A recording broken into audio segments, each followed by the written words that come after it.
Just continue to watch. That's all. And we went in there. I could tell. Q squared. It's time to get to it, them people need us. No rhyme or reason, we leaders. It never mattered the season. Every Wednesday we meeting. Justice is what we seeking. Come in and just have a seat and just listen to what we speaking. We be rocking all through the weekend. Them trollers, we never see them. What we doing is our freedom. When shots and pimping, we eat them. A doubter to a believer. My people never deceive us. I'm rocking them double Q, and you know that I'm with my people. It ain't hard to do the math. We're the realest, so you know that you can have. It's Q squared. Every damn case we try to crack. We take a lot of feedback from the chat. You know it's Q squared. It ain't a secret, and you know just where we at. You know it's Q squared. That's John Q, Miss Q. It's a wrap. Q squared. Ladies and gentlemen, I would like to welcome you to the realest podcast on YouTube. Number 1, Q squared. We got Miss Q Carlock This is Q. and Mr. John Q holding it down. You hear something come from Q's mouth, then you say Q said it. Let's get it. Y'all know what time it is, right? Let's do it. It's time to go to work. Break it down. Q2! Let me see them 8 balls. I need to see them locks and keys. Put them in the chat.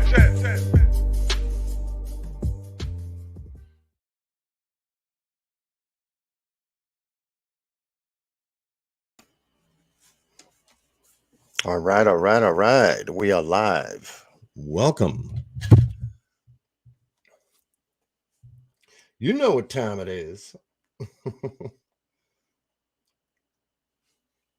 Welcome, everyone, to a special Q Squared Live.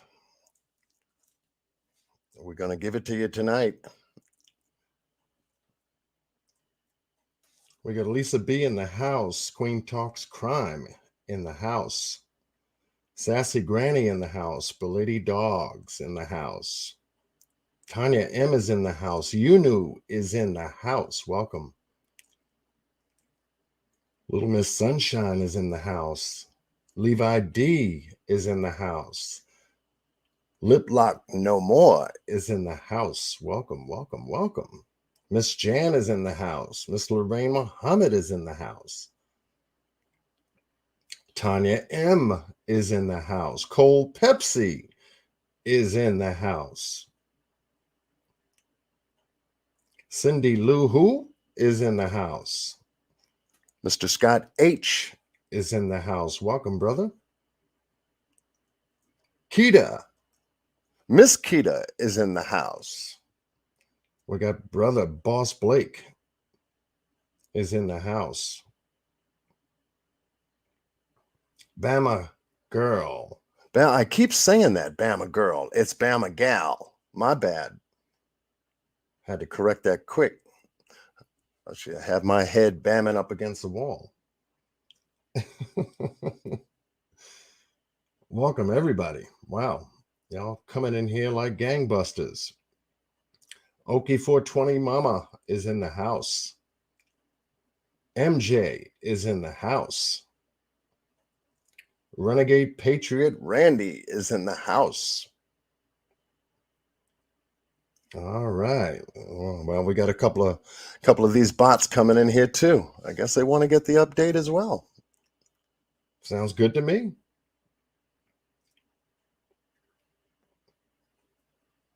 Sounds good to me. I want to welcome everyone to a special Q Squared Live follow-up with Mr. David Robinson, who's going to be joining us this evening in regards to his son, Daniel Robinson, 24 years old, missing out of Buckeye, Arizona since June. Tomorrow will be officially 6 months that Daniel has been missing, and his family is desperately and frantically still searching for Daniel.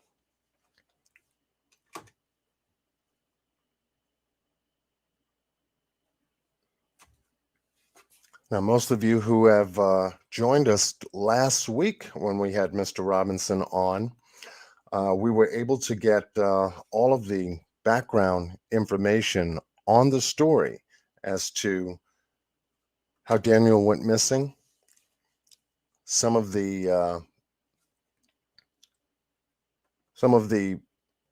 information that was shared, told you how he became aware that his son was missing, what he did, how he contacted the Buckeye Police Department, what they did, how they responded, how Mr. David Robinson had to leave South Carolina, Columbia, South Carolina, on the 26th of June, pack up his car, leave his family to go all the way to Buckeye, Arizona to begin the search for his son. As you know, Daniel went missing at a work site. On the job, 9 a.m., he met a co-worker out in the field, in the desert field, where they were working. 15 minutes later, he abruptly left that site, according to what we were told, according to the statement made by the co-worker, and abruptly left.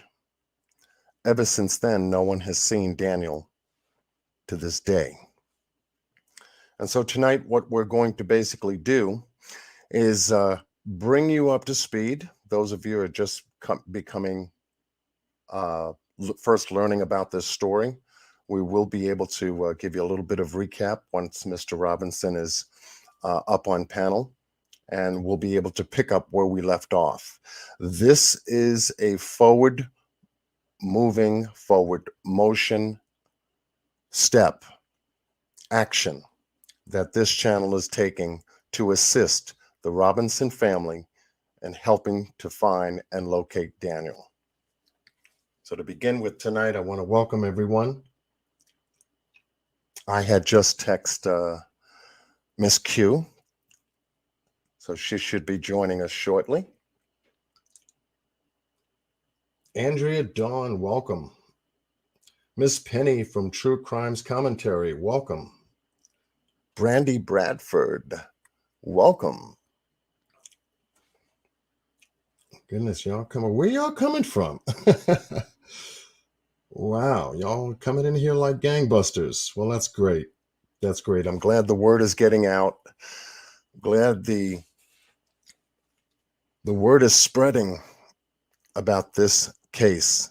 It is the most unheard of case I have ever seen handled by authorities. And I hope from it too that there will be some big changes, not only in Arizona, where this case originated from, but all across the country, because there should be a game plan that all of law enforcement across the state should operate under when it comes to a missing person. It's unheard of to see how a child goes missing out of Rogersville, Tennessee, and how police respond. And then a 24-year-old goes missing out of Buckeye, Arizona, and how the police respond. And they're working out of two different books, two different play maps, when they should be acting in one accord, when they should be handling these particular cases within 24 to 48 hours max. Hot. You got to move when it's hot. Jump on it, because the longer time begins to expand from when they went missing, the harder it becomes to locate and find these folks. And I hope the laws change, like I said, universally across the board, so that this way law enforcement has a game plan. They know exactly what to do, rather than have uh, a selective attitude on whether to take a case like this or not without properly investigating the case for its genuineness, if you will, for its originality. So with that said, we're going to begin with a case update from News Nation that was recently televised and put on YouTube. So I'm going to begin there, and then we shall get things going forward. So with that said, let's get busy.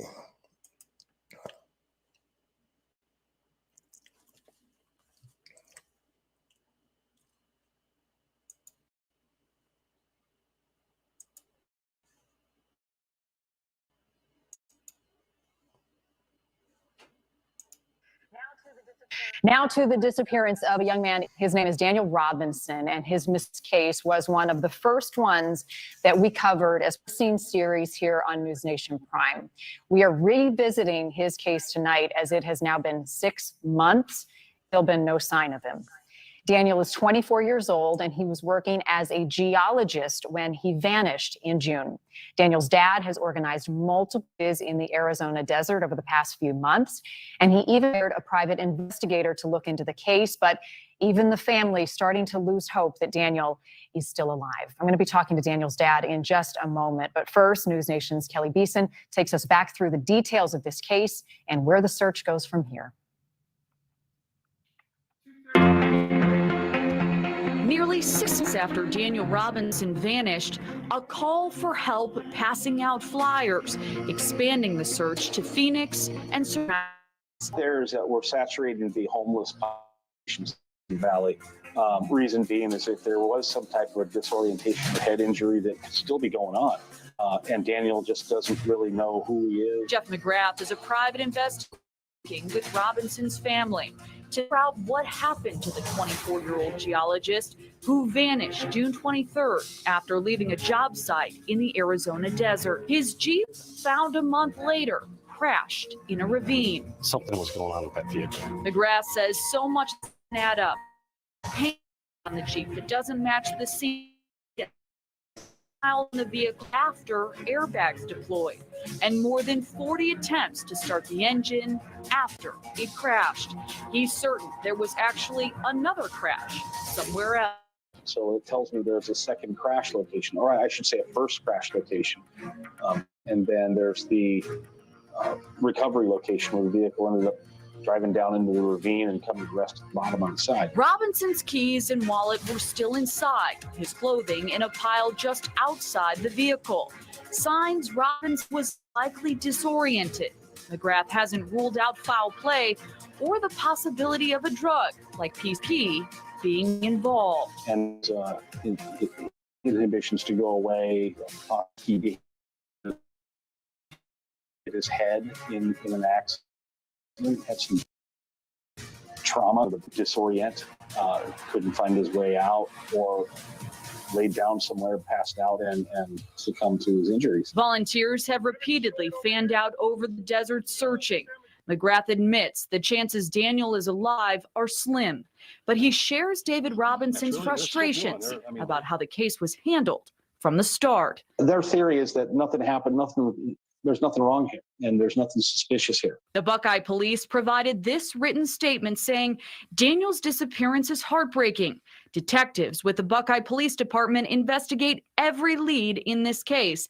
The investigation will remain open and active to find Daniel. But McGrath says police have turned over all evidence to his team, and it's David Robinson searches, reminding us holiday to hold loved ones close.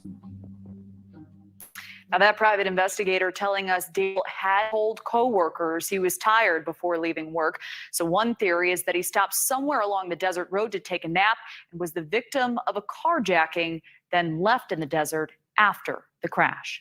Marnie. Kelly, thank you. The mystery continues, and Daniel's father, David, has been scouring the desert, as you saw there, for his son ever since missing months ago. He's camped out in hotel rooms, even a one-bed apartment near the search area so he could be there to continue. David is joining us live once again tonight. David, I've spoken to you a number of times. Any new information tonight, any updates that shed light on what happened to your son? Thank you for having me on. There's currently not too many new updates other than the fact that we do have now a second person on June the 23rd. This person is a federal law enforcement agent who can give us a better understanding of the timeline and also the mind frame that my son on that date, 23rd of June. How did your son encounter this law enforcement official? Well, the law enforcement agent told me he was out there with his children target practicing when he saw my son out there, his vehicle out there twice. On the second time he saw my son's vehicle, my son was had a long conversation with him. It appeared that he was cleaning his car.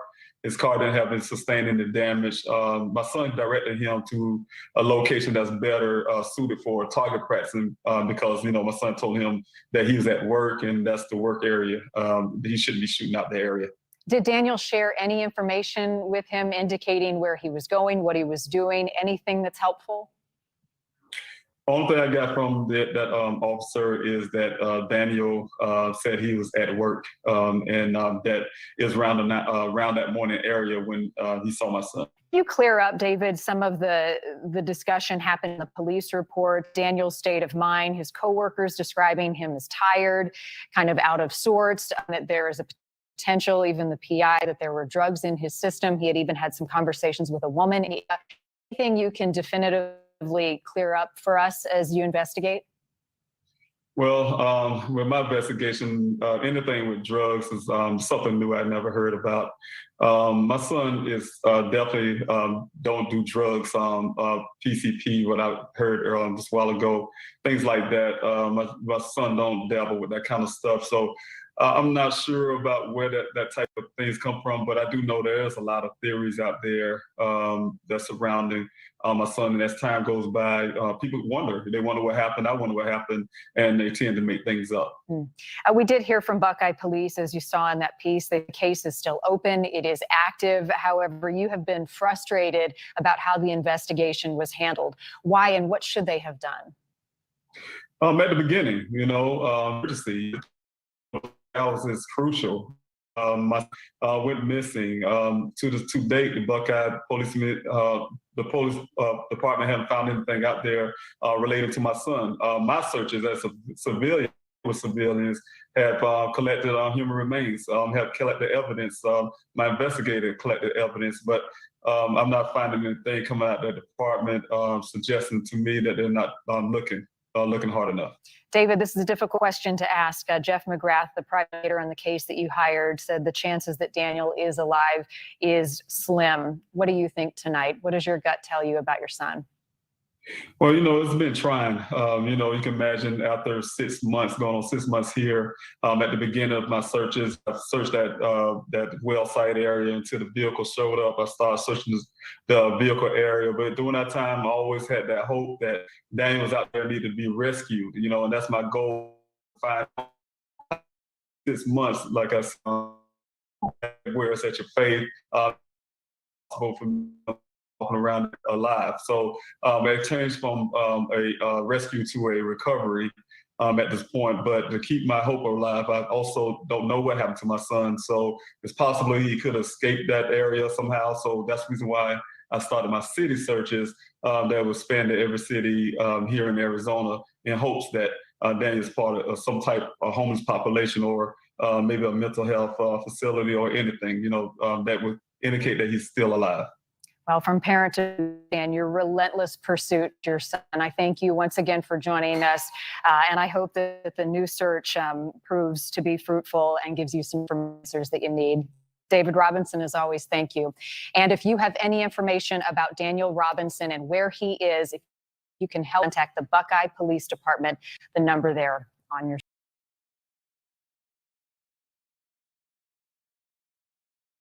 unbiased coverage. Okay.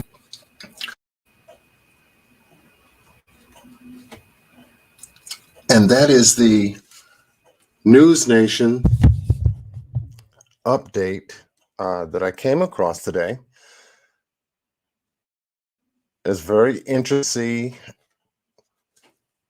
that they've covered a good synopsis of where the case is so far, but we want to make sure.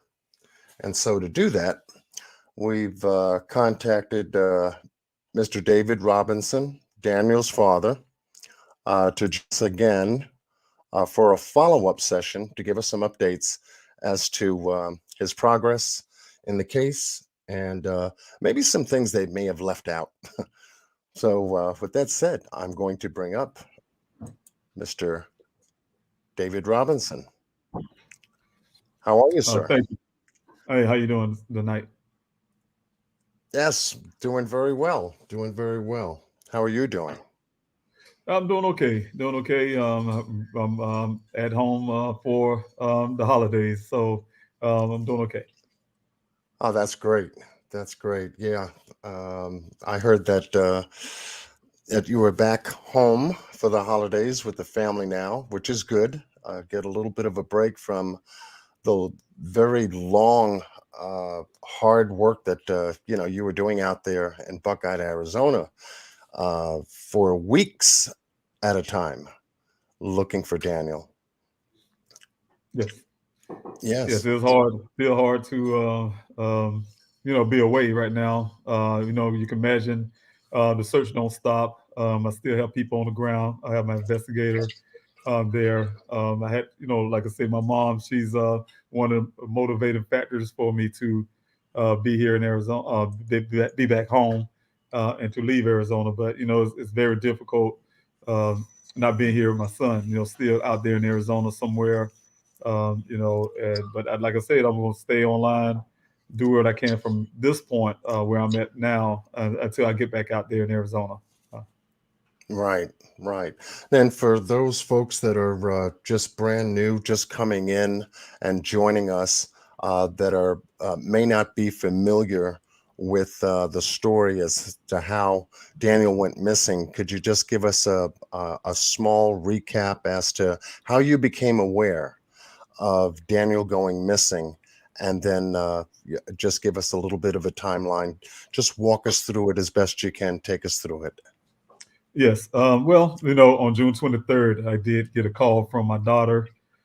She lives in Phoenix, and she was calling me to let me know that one of my son's coworkers, came by her apartment inquiring if he was there. She thought that was strange, first of all, because she wondered how the coworker knew where she lived. She do remember the gentleman did come by her apartment before with Daniel. He and Daniel are friends. So, she thought that was strange. Talked to him a little bit. Say, yeah, the coworker said that Daniel hadn't been seen since 9 o'clock that morning. I think it was probably roughly around 4 o'clock that evening in Arizona, or Right. probably after 1. And so excuse me, I'm sorry. She called me about it. Hey, my children, like I said, we're a close knit family. So anything go wrong with any one of us, we're talking. So she called me and let me know what was going on. I sent her to my son's apartment. In the meantime, I was doing some phone calls to see if I can get him to answer his call. We couldn't get him to answer his call, so I happened to look at the time, and it was like a 6-hour span since anybody ever heard from Daniel. So, of course, that's when I became worried as a father. Like I said, I tried to do all my due diligence first. Like I said, do all the phone calling. But when I saw the time, I know that was out of Daniel's character. So that's when I was able to start going to the process of getting a police report. Now, once I got the police report, finally got the police report in, they did go do a simple search, which I say check the roadways and things like that. The night officer, but no one did go out in the desert to search my son. I later found out he went missing out there in the desert as it was the roadways. But that was on the 23rd. On the 24th, they said they would have a helicopter go out to find my son, which would have been that next morning. I was very excited about that and happy because I'm in South Carolina, thousands of miles away from my son. And I got a call like an hour right after that. It's saying that the flight was canceled, was a no-go, was unauthorized because my son is a grown man and he's allowed to just disappear if he wants to, basically. And so, somebody tell me that, and I'm asking questions why. He say, well, that's just the higher ups, and they can't do anything that's unauthorized. So, as a father, what's going to happen. I packed everything I can, threw it in my vehicle, started heading to Arizona. On June the 26th, I finally made it there. I had an aunt who called and actually, I don't know what she said, but I was told that they put a bird in the air on the 26th, 3 days after my son went missing, to search the desert, do a flyby with the helicopter, see if they see his vehicle out there. I was relieved of that. My son went missing. Like I said, he's been missing since June 23rd, and his vehicle was later discovered after all the searching that was failed searching for myself and the two searches that the Buckeye Police Department did at the time. June the 19th, July the 19th, I apologize. The vehicle showed up in that's okay. Take your time. From the well site where my son went missing, from the job site. So that vehicle showed up there almost 30 days later, and the site where the vehicle was found was down in a ravine, very heavily damaged. There was my son's clothing. I mean, everything he's wearing on his body, 3 feet away from the vehicle, things like that. So, of course, there was many theories from the Buckeye Police Department that didn't settle right with me. That prompted me to get a private investigator, and that's where we're at to this point with all the evidence and things that my investigator found would lead us to believe that it's possible criminal activity happened to my son. Right. Now, your son is a geologist working for New Matrix World, a company that he's been working at for a couple of years now, right? Yes, he's been working with that company for almost 3 years, and as a field geologist. And he's a geologist, but he's there as a field geologist. Some call it hydrogeologist for hydrogeology. But he's goes out to well sites. He often meet with one representative from a well drilling company, like he did that day. He went out there to that well site, met one other gentleman there. The gentleman gave the story that my son that day on the 23rd, after a brief conversation about the weather of closing the site down for the day because of the rain, my son pretty much waved off to him, hopped in his vehicle, and just drove off where he's never seen again. Right. So, yes, that's James' job. Okay. And so after you arrive and you are notified of particulars of their Buckeye Police Department's investigation, you find out that Daniel's Jeep Renegade, which is a 2017 Jeep Renegade, was crashed out about 2.5 to 3 miles away from his work site. And when you saw this picture, what went through your mind? I got alerted. They alerted me a day after the 19th when the rancher found my son's vehicle down in that ravine. And he just told me he found the vehicle, of course. But when they called me out to the police station to give me a briefing, he had one picture. It wasn't the picture to see, but it's similar. It showed the clothing on the ground and things like that. So he pointed out those things to me. He said, hey, you see this right here? That's the orange item that you see there. It's a safety vest that your son been wearing that day. Everything that he was wearing on his body is on the ground. He asked me, hey, your son wear boxes of briefs. I couldn't answer that question. Of course, I wouldn't know that. He said even that it was on the ground. His boots. If you look over to this picture here, you're looking at, look over to the left, you might see a little dark area on the side. Yeah, right in that area there. That's one boot there, and the other boot was tucked under the vehicle itself on the side where the sunroof is. So, he pointed those items out to me, except for the boots, of course. But he pointed those items to me and told me that's everything my son was wearing. That my son, they didn't see any blood in the vehicle, so meaning my son didn't get hurt, how you put it. But then at the same time, saying my son most likely suffered a severe brain injury. He kicked the sunroof out, and that's at the time he was telling me that's why the glass was on the ground. I later found out that vehicle don't have a sunroof glass, but he popped out of the sunroof there, and because of the head injury, he thought it was hot. He shredded all his clothes off, and he probably went off and went on a tree to cool off somewhere, and something happened to him from that point. So that's the story I initially got about that vehicle in the scene. Right. Now, from the story that you received, do you believe that? No. Okay. Anytime somebody tell me, and one of the first things I've done when I got there is talk to Ken, the guy, to see him tell me the same story he's telling the officers, and because it's opposite of everything that I know about my son. I raised my son. If anybody know closely the thinking of a person, it would be a parent. I had to see this guy, my son, grow up and develop into a young man.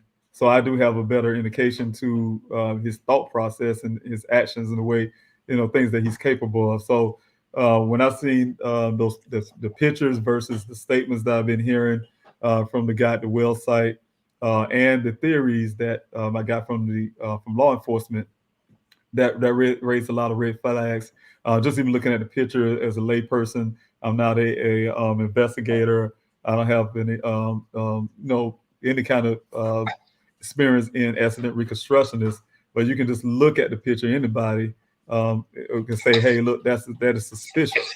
My son would not shred his clothes off and just run off somewhere. So when I first saw that, yes, it was a lot of questions I had immediately. Right. Now, I noticed that the airbags on both the driver and the passenger side have been deployed here. Yes. And as from what I've been made aware of, that sometimes these airbags are so strong once they are deployed, if you have a car crash or, if you're hitting something that deploys these airbags, they can come out in such a way that, they're there for safety, but also they can hurt you in a way, depending on, how you're sitting and how close you are to the steering wheel. They can abruptly not only push you back, but in some cases, perhaps give you whiplash. Right. They can come out so strong and so bold just to save you from crashing into the steering wheel to prevent injury. Right. So I was thinking in my mind that maybe one of the airbags, his driver's side airbag deployed, that could have posed an injury of some sort, that could have,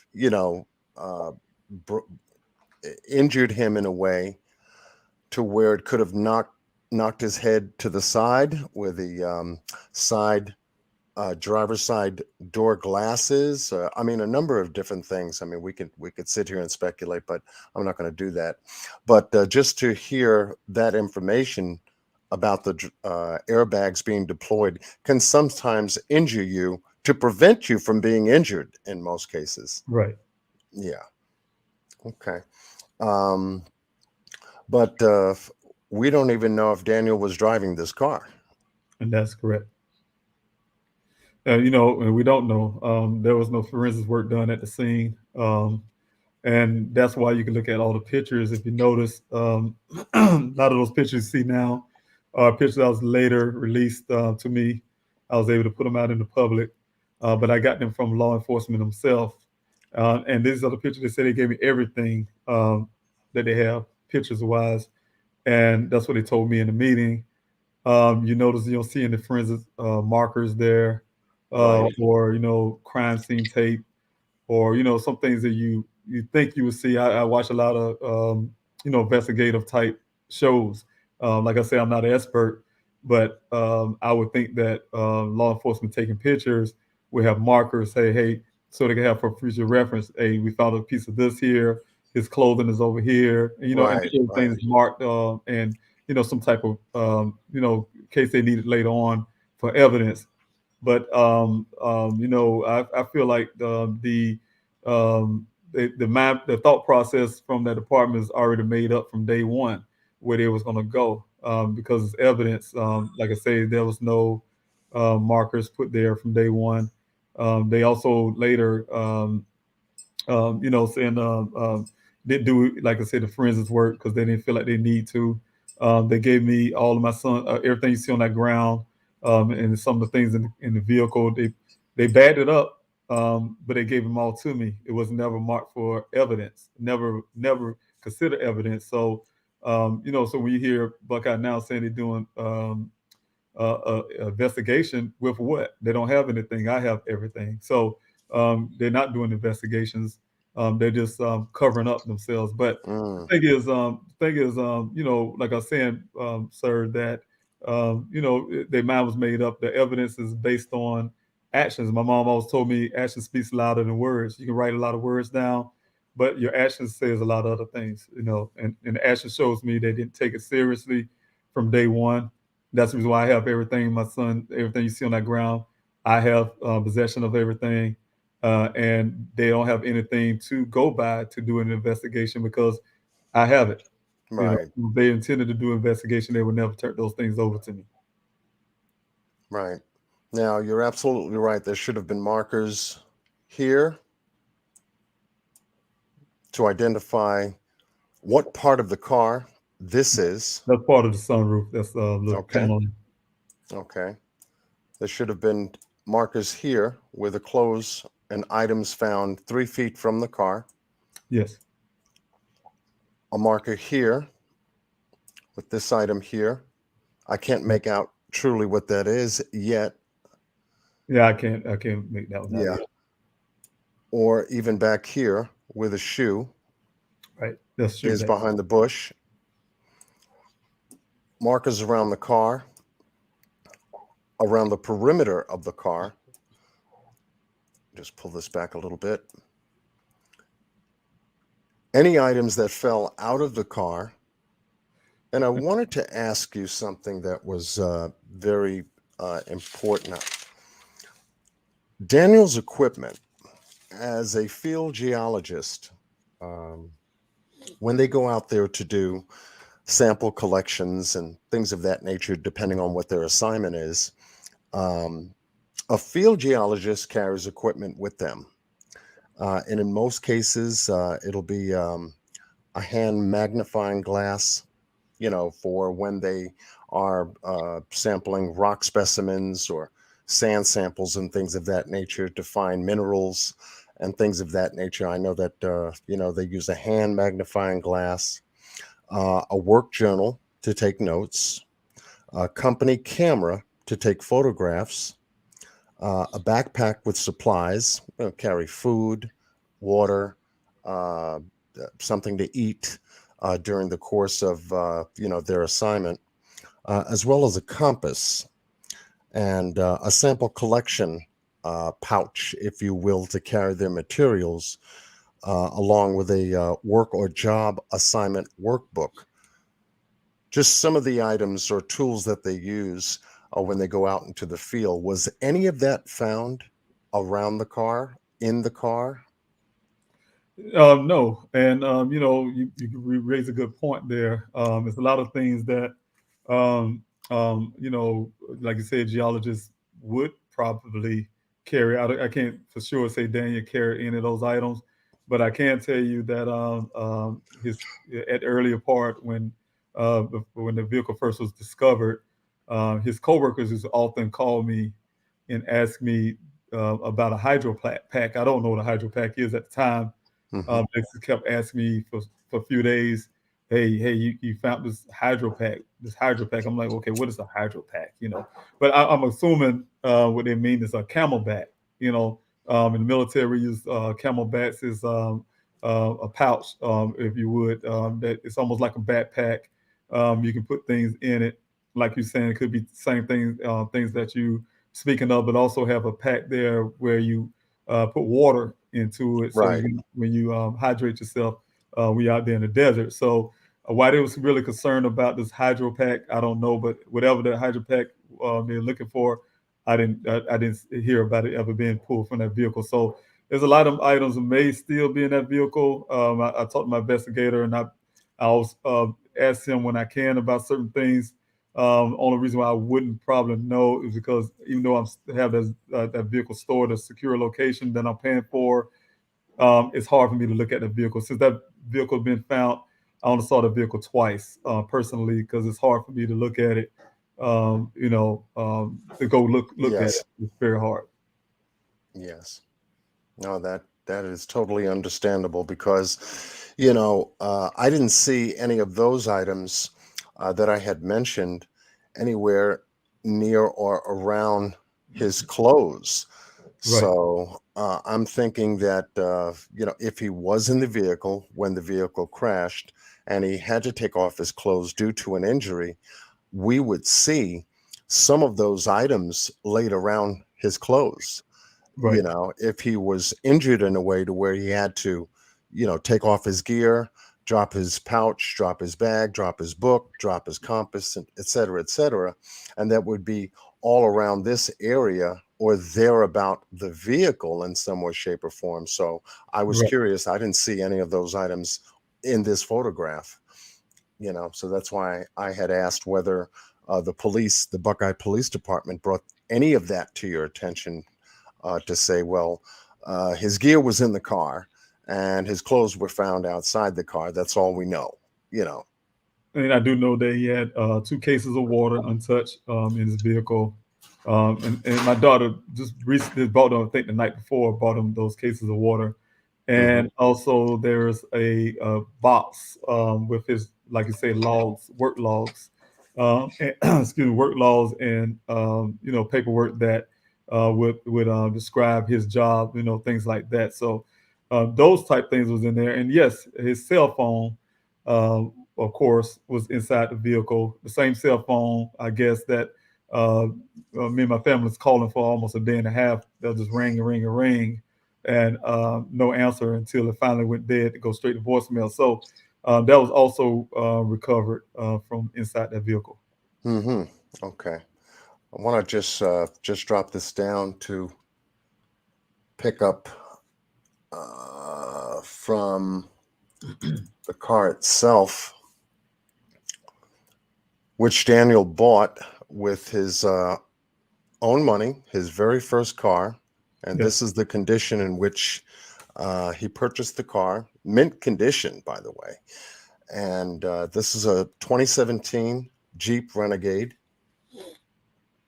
Yes. And this looks like a grayish blue.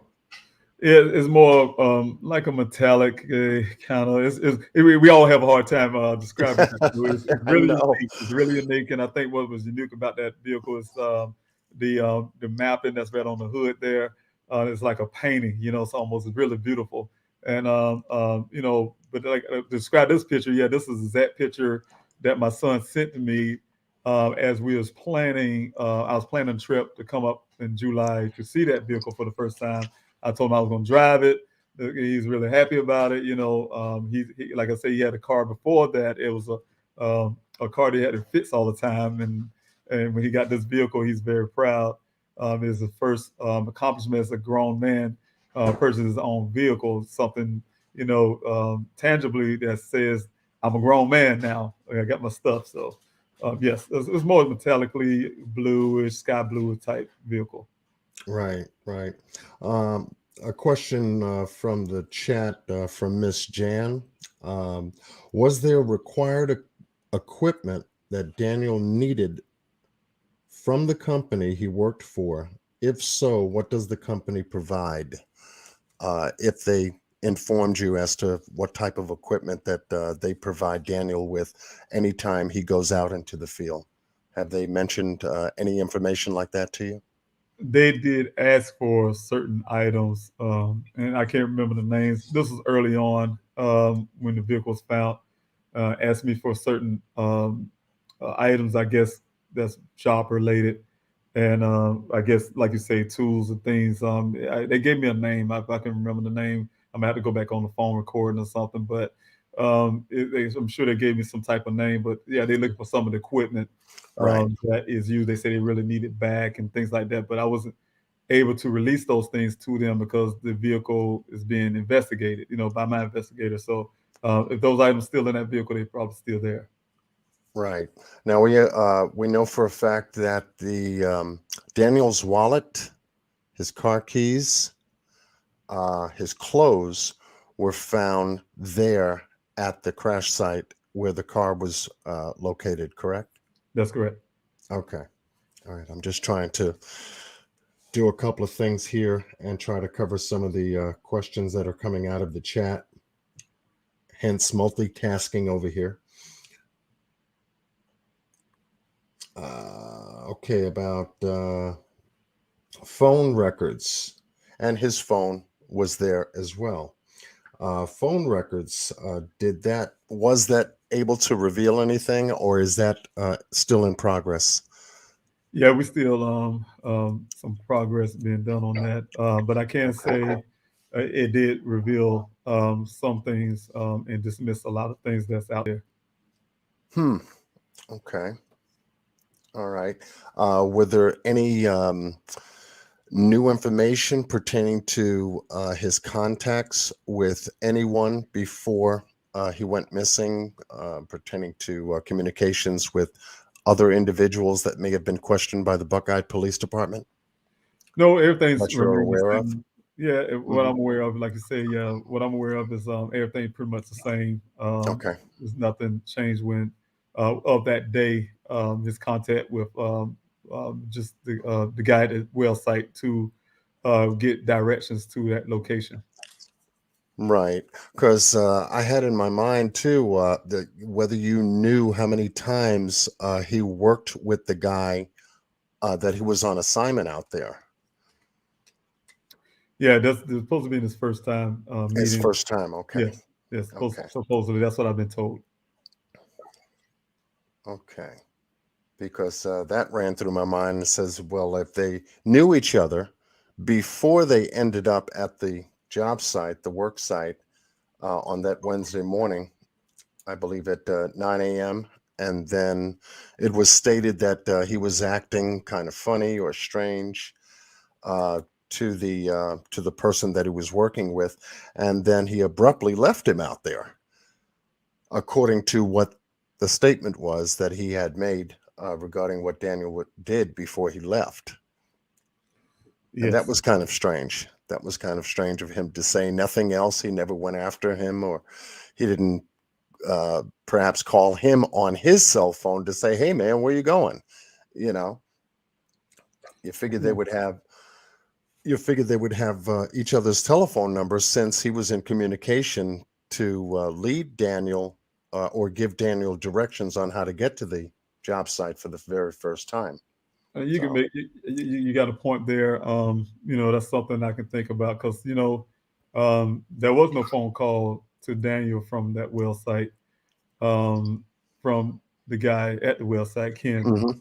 On the phone call between those two, like I said, was he giving Daniel a message that about a fuel truck being late, and he could take his time coming, and also Daniel texting him how to get to that location. And other than that, like you said, when I look at the what I have, information I have, there wasn't no call. If you're thinking somebody's missing, you would think that he would have first thing he would have did is call Daniel, Right. to see where he went to, but it was no call there. Only thing he's saying later. I heard two different things. At one point, one officer said that when they talked to him, he said after some time he went to go look for him because he was wondering why he didn't come back. And then there was another statement that says Daniel's job called and alerted him that Daniel was, not answering his call or whatever the case may be.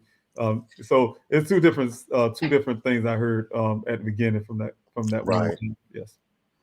Right. Because that's what I would think. If I called a coworker, gave him directions on how to get here first time, he successfully makes it, they start working, and then all of a sudden, he had to leave for some strange reason, and it kind of puzzled me as to the reason why. And I would get on the phone and, call him, to say, hey, is everything okay? Where you at? What's Right. going on?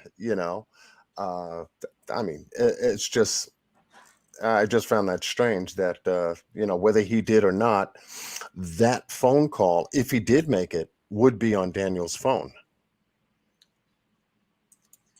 It would. And Yeah. that's the original picture right there. What was given to me that next morning after my son's vehicle was found.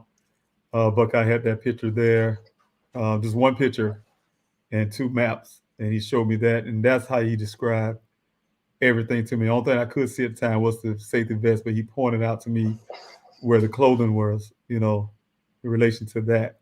And Right. and so that's what I had to go by as a father that next day. And also being told that also, as he showed me those pictures and then showed me the vehicle for the first time, after I told him I had enough, sir, I need to leave. I can't, I couldn't mentally look at that vehicle any longer. Yeah. He said, hey, you need to get this vehicle out of here today. If not, we're going to have it towed and you have to pay storage fees. So, Wow. instead I look at that picture, and that's what gave me an indication. If you're saying this is the picture, which I know cops should have taken more pictures, but I'm assuming that's what all they took. And he said, I look at it and say, wait a minute, I looked at the photos, I bait him for 2, I say, bait him for 3 days, sir. Give me 3 days. I'm not from Arizona. I just need, to find a place to send this vehicle to. He agreed to give me the 3 days. But like I said, in those 3 days, I was looking at that picture and I noticed the markers wasn't there. So I used that picture to go through some channels I can't mention to secure a meeting with the chief of police there, Chief Hall, Larry Hall, and his assistant chief Sanders and the rest of them. And I brought that one picture with me, and I discussed it. What happened to the forensics work. But he said, we took these pictures, and Chief Hall was using the plural. He just kept using plural, and it irritated me. And I cut him off, and I say, hey, sir, you keep saying plural, pictures. You gave me one picture. Oh, well, we'll give you the rest of them, blah, blah, blah. I'm sorry, blah, blah, so on, so on. And when I finally got those pictures, it's the same thing. No markers there. So, it's a lot of strange things with that. And they admitted it in the meeting, saying they didn't do forensic work because they didn't see any blood. And in the vehicle, I'm like, hey, same question you were asked, how you even know my son was even driving the vehicle? The answer was because it's his vehicle. It's obvious he was driving. That's their answer. That's their detective work, and that was from a detective. So just looking at that, yeah, you can ask a lot of questions. Yeah. Now, has Daniel's employer offered any kind of assistance to the family in reference to any recovery efforts, to help? We was upset as a family. My mission was to go find my son, and it didn't dawn on me until other family members was inquiring why his job was very quiet at first. They didn't send out a rescue team. They have resources this is a big company. They have offices all over the United States here in different cities and states, and they have the resources, the money. If I say that, to orchestrate a search team and put whoever, if they even had to hire somebody, they didn't do so. And that was one of the upsetting things that we had, my family had at first. I was more busy about finding Daniel. And yeah, you can see that boot better on that picture there. But, no, they did not help until a few weeks later. After I started my searches, we had a few of the employees that would come out and search around the well site. That's one of the places no matter how much we put people out in teams, his workers always stay around that well site So but they did come out to help in the searches, but they recently stopped coming out. Okay. And has the coworker Ken been in contact with the family since that time to inquire as to how you're doing, how the family's doing? Was there any help or assistance from the coworker that he was out here with? No, I have never heard from Ken from the date that I questioned him myself. His first approach to me when he knew I was coming out there to the well site. Some other guy came out to that well site. It was some really strange interaction there. Ken finally drove up in his utility truck. And the first thing he did when he got his vehicle, he opened the side panel and put his hands in like he was, I don't know if he had a weapon or something. I'm military, so I'm watching hands. Right. But I think I don't know if he was thinking I was coming up to attack him or something. That was what I was thinking in my mind. I just went to come ask him a question. I didn't come up, with no attitude or aggressive behavior or anything. I had my daughter with me that day and another witness. So we're there, and but that's the last time I heard from him. He told me his piece. He gave me some extra information that he didn't tell the cops, and that's the last time I heard from him or seen him. Wow. That's strange. Yes. That is very strange. Okay. Because the vehicle looks like it came off of a very high point. I don't have in the picture, but it looked like it came from a high point. I don't know whether you know how many feet down into the ravine It's did 20 the feet. car. 20 feet. Okay. Yes, it was 20 feet ravine. It came from the left side of the picture there. It came down at an angle, and it just missed that black. You see that black trunk sitting there? That's an old cactus that got struck by lightning one time ago. It was on fire, burnt down to that. But it just missed that and ended up where it's at. It came down at an angle, supposedly from an ethnic reconstructionist saying came down at an angle, missed that, and landed where it was. But it's that picture's deceiving. Yes, it's a very deep down in there. It's a 20 feet ravine. Okay. Did Jeffrey McGrath, was he able to mention whether there was any damage that was done under the vehicle, on the under the chassis of the vehicle? Was there any damage there that he could find? Mention that at all. He just mentioned the front impact. It was a low impact. That's why the vehicle was one side, the passenger side of the vehicle was the impact point at the bottom, what made the airbags deploy. So he said it was something probably about 3 feet high from the ground that the vehicle impact, 3 or 4 feet, whatever that range is. They had to impact that one side of the vehicle. The vehicle had hit that point. So the damage on the windshield came from something else. No damage on the vehicle matched the terrain. And the damage came from something, impact from outside the vehicle. Something was thrown Outside. on it. Okay. Right. And on Right. both numbers of pressures facing inward. And something from the outside tried to go in, whether it's a bat or to a ball or to a boulder or whatever. It was something. And then one was kind of came down at an angle on the passenger side, damaged the crest of the windshield and kind of rolled down on the windshield and pressed it in.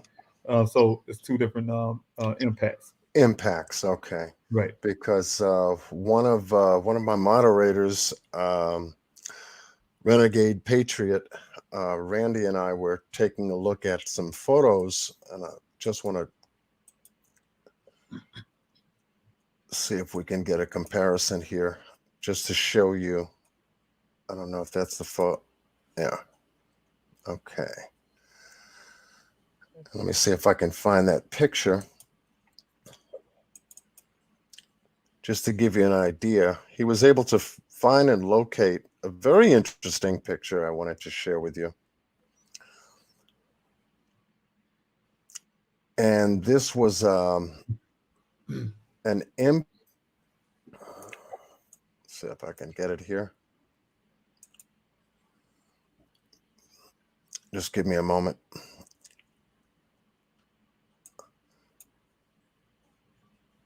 Similar. Let's see if I can get it here.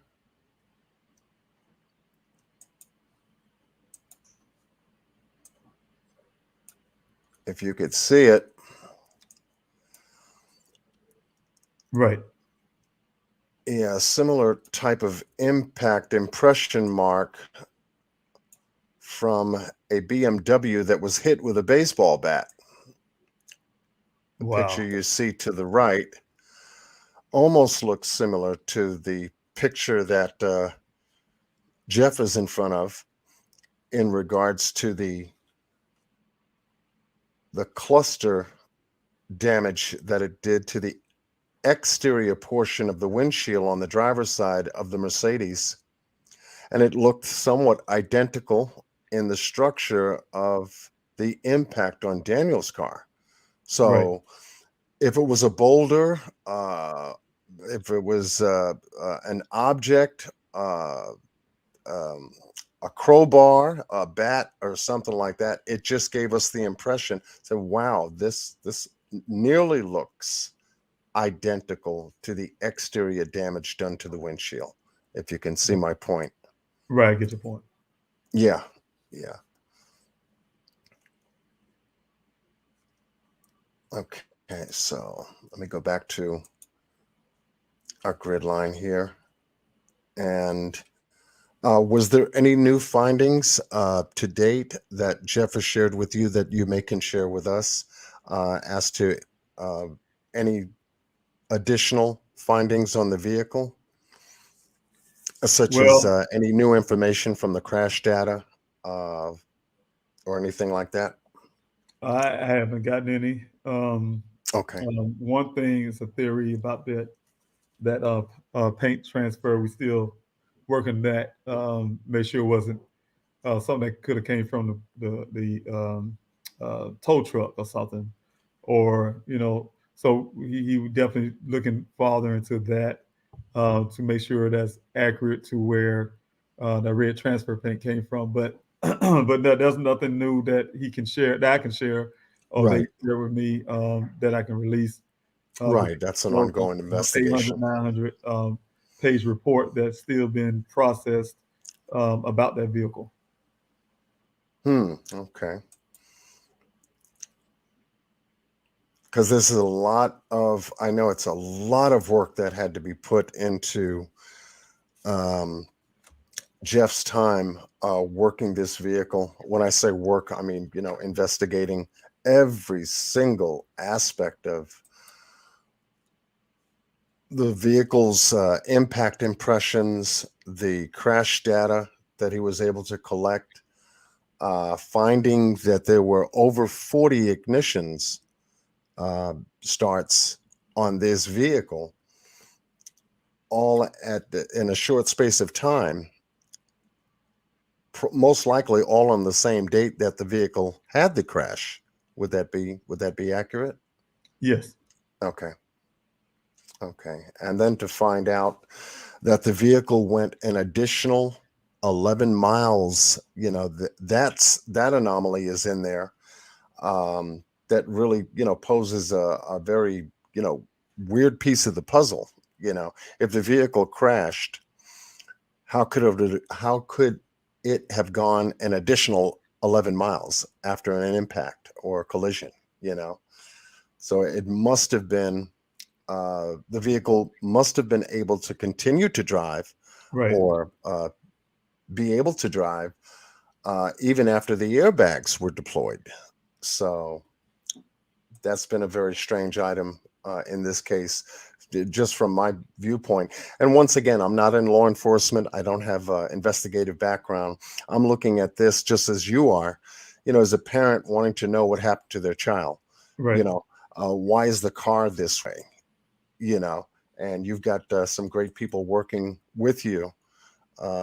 Jeff McGrath and his team at 3 Law Recon working with you to determine what happened to this car, which could possibly lead to the conclusion as to what possibly happened to Daniel if he was in this car. Now, we don't know if he was driving this car, whether someone took the car and decided to do their own thing to it. We don't know yet, but hopefully we'll learn. Yeah, hopefully we'll learn that information, because that's very important to the investigation as far as, finding the vehicle, but not finding anything, not finding your son, So I'm hoping and praying that, he is alive and that he was able to, I guess, get to some place, perhaps maybe injured. We don't know. And that he can still be located to a point to where, we can put this story to bed. We can put it to rest. You can take him home and he can be with the family again, That's right. Yeah. So outside of all of this, I know that you've just got finished a weekend. Just this past weekend, you were back out there searching before you came home. That's right. You guys had a search party out there. How did that go? We was concentrating on the area of the well site again. It's some small pockets of that area that had to go back. We had to go back over again, and also because they're developing that area. They're doing a groundbreaking this coming January, the beginning of the year. Wow. The whole area is going to be a new community they're putting out there. So the goal is to try to make sure we saturate it very well.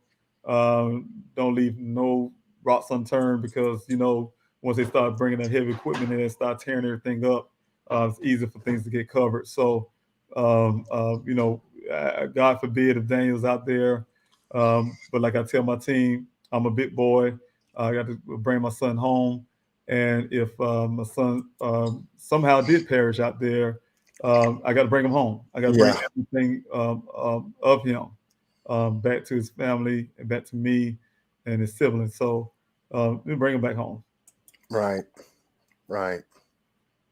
Because it becomes more and more time sensitive now to try to find him now, because of that new piece of information now that they're going to be developing a community out there. And I'm sure they're going to be running us out of there pretty soon. So try to get it done. Right. And which reminds me, let me see if I can just do this real quick. I know that in the grid area, folks were emailing me and leaving comments under the last live that we did together regarding the sector map that's on the website, which we'll cover in a moment, as to how far Daniel was from his vehicle. Now, this is the 2.5 to about near 3 miles distance from where this pin is. And this pin sits in a sector 2041, and his car was located in sector 1739. And we covered a little bit of that information in our last live with you as to how to, read the map, what the numbers are for, how far in distance to each grid in terms of space time there is and everything. And I'm sure that the real 2 points of this map that you have here was a critical search in grid area 2041, 2042, 1942, 1941, 1940, 1840, all the way back down to 1739. That's right. In and around 1738 and 1740 itself. So we're talking about an immediate heavy search in this particular area. And then you guys expanded the map from that point, I guess. And that's right. Well, everything was concentrated. Of course, when I first started my searches, is all about that well site. So we were definitely in that area, spreading out to Sun Valley Parkway and coming some ways south. And we did a little bit of north too, but mostly south and east. And so when that vehicle showed up, of course, I started expanding my searches even farther south. Once we got through that grid area where you see the 1740, that's when we started finding human remains in that area, more so than a lot of areas. 1741 human remains, and then some was in 1942, and the latest we found was farther down Sun Valley Parkway. It's not there on the map there, but it's farther down south. So we've found a lot of human remains, a couple even near the well site, 2041, for instance.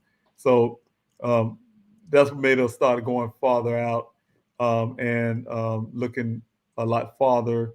And that was also based on the 11 miles. When we found about the 11-mile radius, started trying to spread out a little farther. So that's what if you look at a bit jump to the left there, out west, that was some areas that we searched because of that 11-mile radius type thinking, that we had to go. So, yeah. Right. So anyone can go to the website, which we're going to be talking about tonight, to see this grid map and to, just go over the grid map, identify the sectors, and do a little map work. I mean, that's what I'm known for, maps and video surveillance footage. And so when I showed you the last time we were together, I showed you a little bit of the work that I was doing on my map on Google Earth. And it just gives folks just a little bit more of a clearer distance as to where Daniel was working up here in that upper grid area that we just got finished talking about, the distance to Daniel's car, and this location here that we talked about the last time, which was the, I forget the name had given it. The quarry. The quarry area. It was a, like this quarry. Thank you. Quarry, yes. Like, okay, well, he told me, and I was like, okay, I've got to remember what he said about that's what we have most of and the time. The road that leads to it. Yeah. Right. Yeah, and the distance between this particular landmass, which is really big, and then the distance between that and where Daniel's car was located, I believe Jeff had told me that I guess the tracks or the vehicle pattern came from this area and then came to a stop here, almost like this, if you see my arrow, so to speak. Right, at an angle, Right. So I'm thinking, okay, wow, that's one hell of a angle to traverse all of this land, this very, very rugged terrain here, to end up here. So I can understand why there was so much damage done to the car on the exterior portion of the car and everything. So this gives folks a little bit of a clearer understanding as to the distance between where he was working at with the co-worker, Ken. And Ken gives me a lot of question marks, that's all. That's all I'll say about that. And this was another area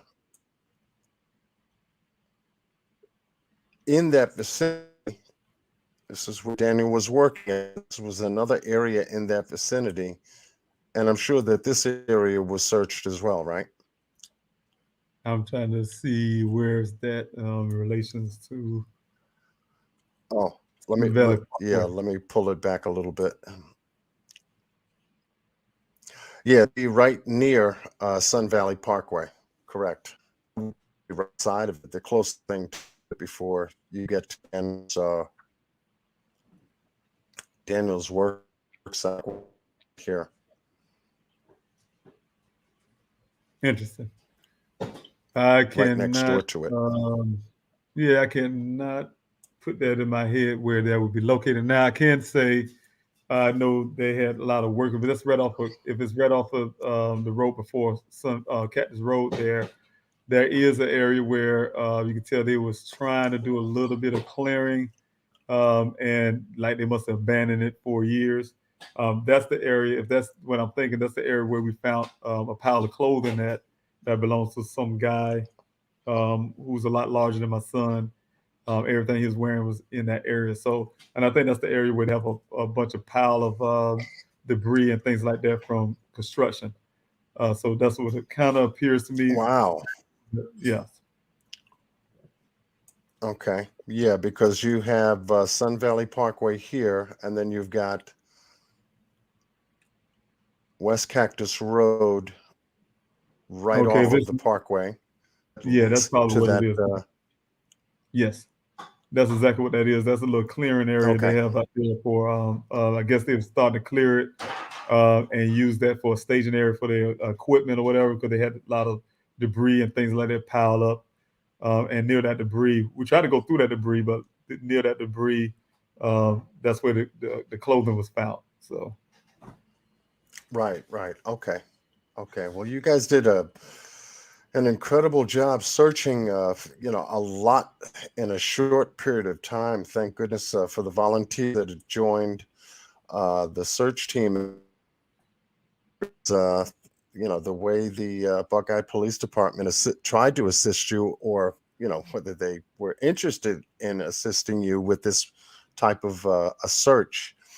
A lot wouldn't have been able to be accomplished without your efforts being out there, organizing a massive search team to cover so much in a short period of time. God bless you. My goodness. Yeah, God is good. Yes, indeed. But I wanted to share with our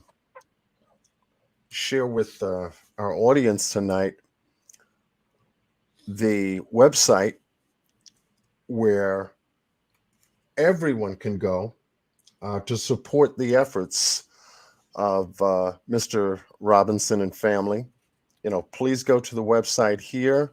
If you're interested in signing the petition, please sign the petition, because the stronger the numbers helps in every way, shape, or form. Let me just go to the actual petition itself, find out where we are.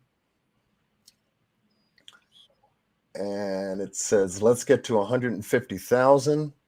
Let's see if this changes. I know that you're close. Yeah, it should be 90, probably right close to 100. Close to 100,000. Okay, so the goal has jumped even further. There it is. Now it's starting to move. So we're at 99,172. Oh, wait a minute. It's still changing. Oh, good. Also, this is an active petition, Mr. Robinson. This is 99,434 have signed so far to get to 100,000. So we're getting there. So anyone who has not signed the petition, please do so. It helps in every way, shape, or form to move this forward.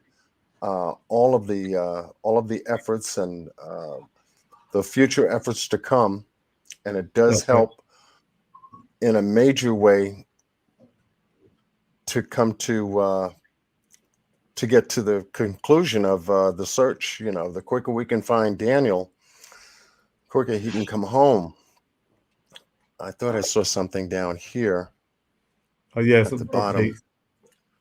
Right, the updates. Right. Now, what I did find, if my browser will let me come back up, sometimes I have to manually kind of drag this thing a little bit. There was an update here regarding the FBI, are they getting involved? No. You know, I put the request in letter form, and the letter's there on that update, and you know, to put together that is my son was missing this crime scene. Chief Hall agreed that it was suspicious the way my son was missing in this crime scene, and he then agreed to bring the FBI in. I was very relieved of that. Put it in public family press conference, and then they came back the next week after that to tell me the FBI is not going to come in my son's case because I'm doing too great of a job as a father out there looking for my son, and you know, that's not a good reason, and that's not like something to me. I felt something that the FBI wouldn't say. So Right. I'm working on that right now to see if the Buckeye Police Department really did request the FBI to come in, and if they did, I need to know the agent who would say something like that, denying my family the right to have a fair and proper investigation that we're requesting, all because I'm out there as a father looking for my son. My goodness. I mean, of all things to have been told that, and this is what Buckeye Police Department had informed you of. That's correct. You know, I mean, it would make me feel that they may have not said anything at all. You know, they're just telling you, almost like to say, why don't you go away already? You know, yeah, that's what we did. That's what we said. You know, it always goes back to the same thing. You know, I tell you what, this guy asking me for the FBI, he put me on the spot. He CC'd the city manager, the mayor, they're all on my back. People looking at me, okay, let me bring the FBI in, possibly say what we need to say to have the FBI denied, so we can go back to the public and say, well, we asked them, they denied it, you know, because we want, like you say, want him to go away and stop looking. I'm not going to stop, you know, I'm going to keep, this is my son. Right. So, you know, any father would not stop, you know, and I'm going to continue to absolutely, like I say, if I had to do it myself, but I definitely going to find a different way of getting the FBI in. Like I was speaking before, a lot of people may be aware, a lot of that land, only a few hundred feet from where my son's vehicle was found, is federal land.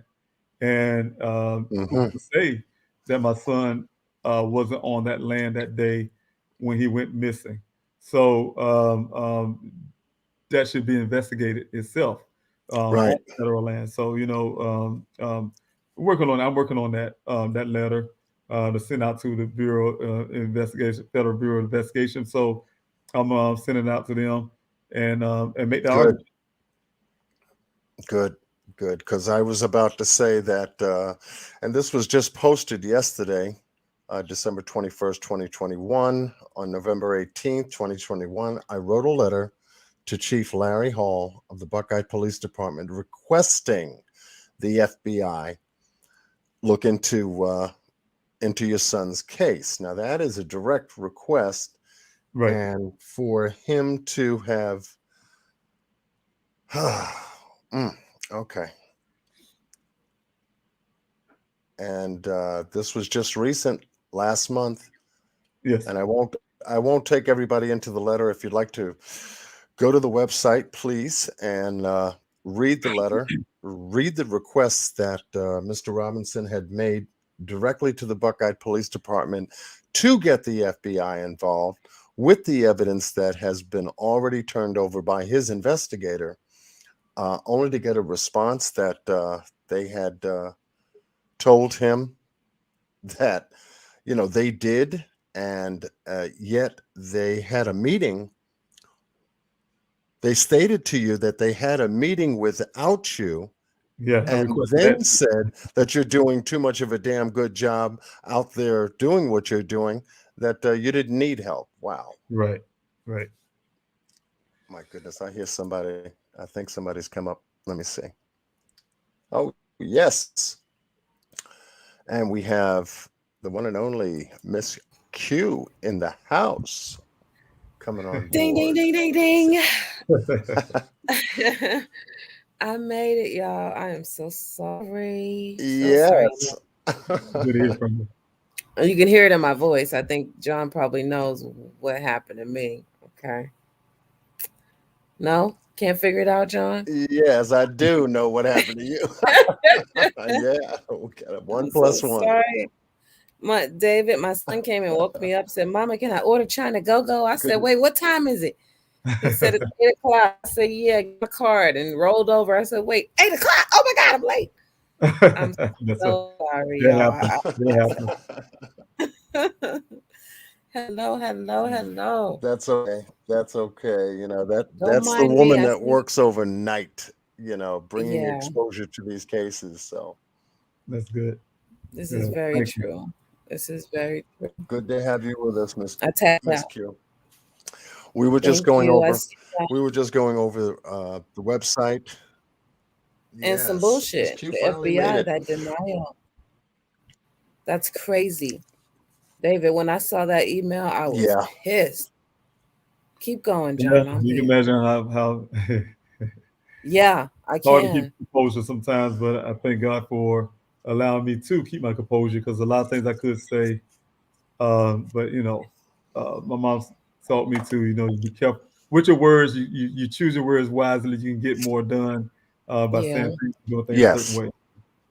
it's true. It's true. And But I cussed for when you. we spoke this afternoon, Thank you. when we spoke this Keep going. afternoon, Mr. Robinson, when we spoke this Mhm. afternoon, I said, David, do you play chess? And he says, That's no. right.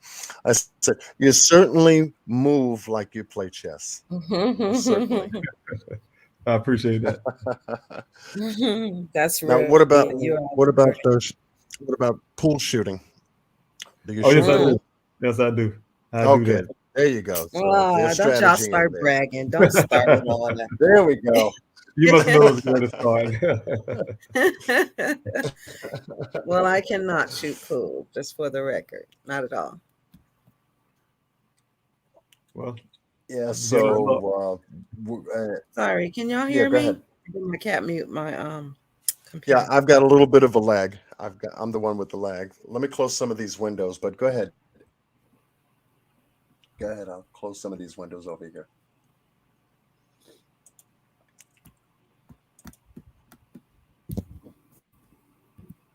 Lord Okay. have mercy. The I cat got stepped two of on them my ones lap. closed. Google Earth seems to, take up a lot of Gotcha. stream, so I had closed those up.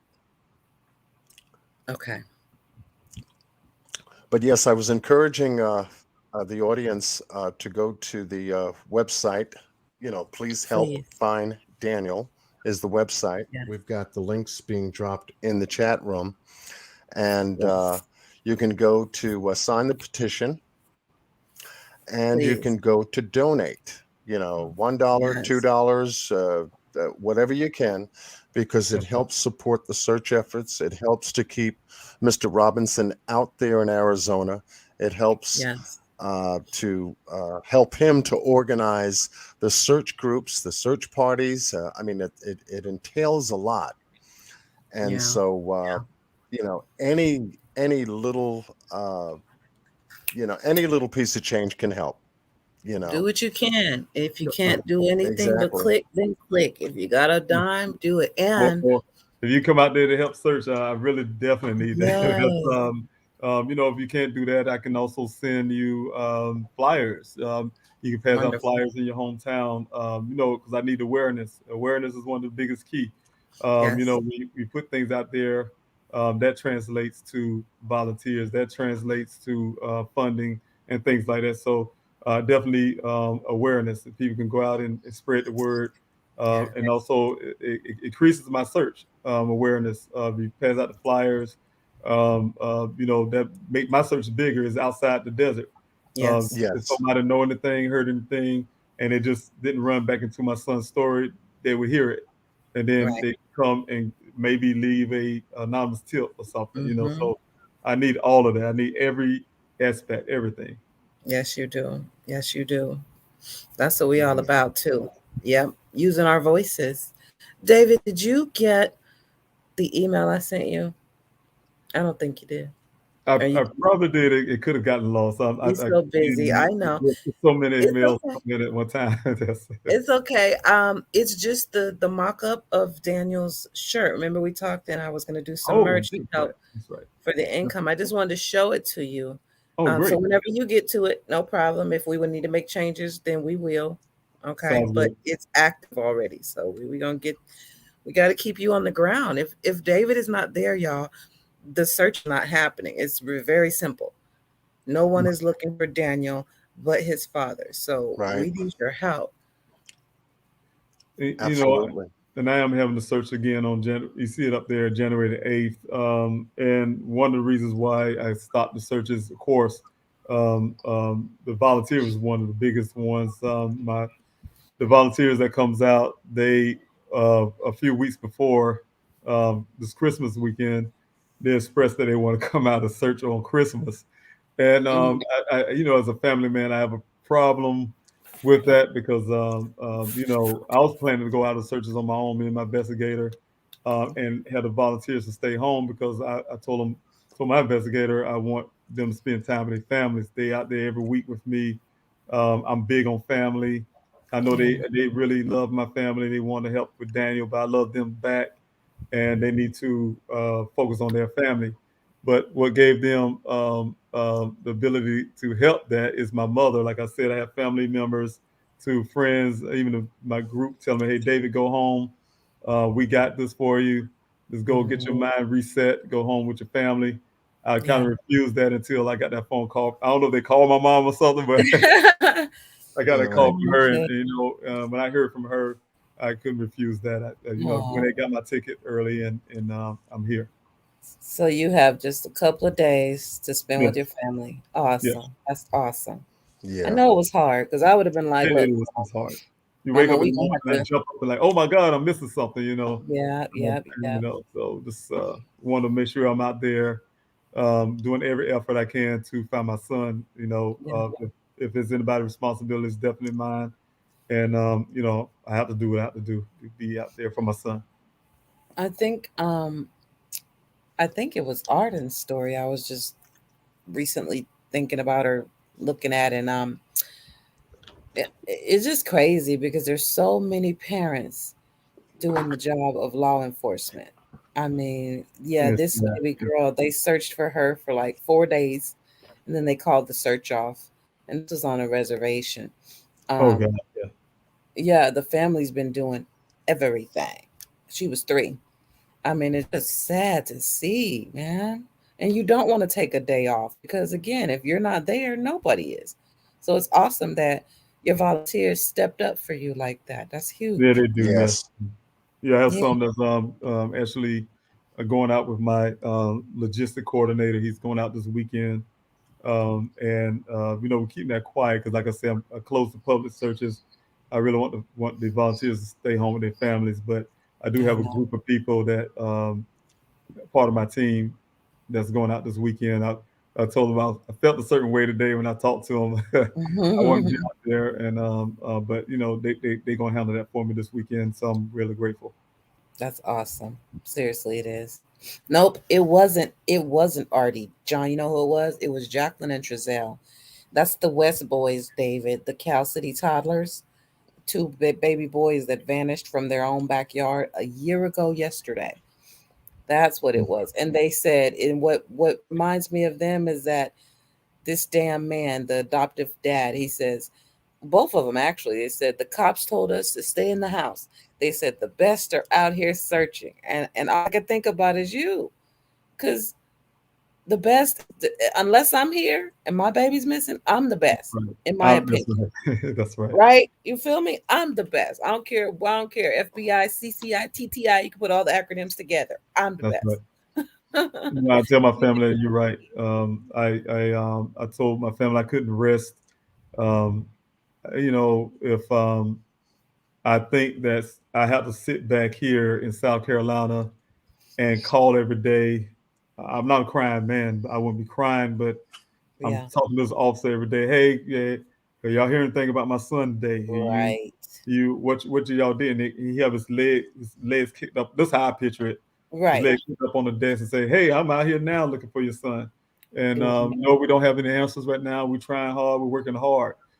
I really don't have that kind of trust that somebody will work as hard as I would for my son.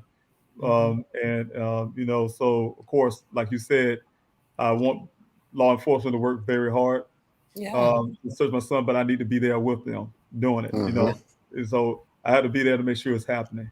And that's just me. I'm just like that, like you are.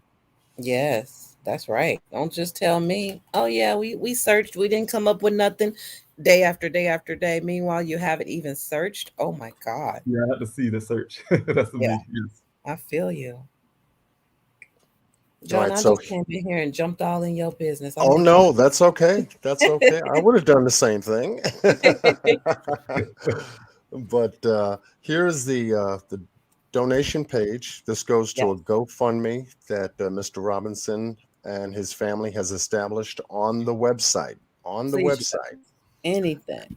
And right now, this is the total so far of a $200,000 goal, and that's great. The money is needed for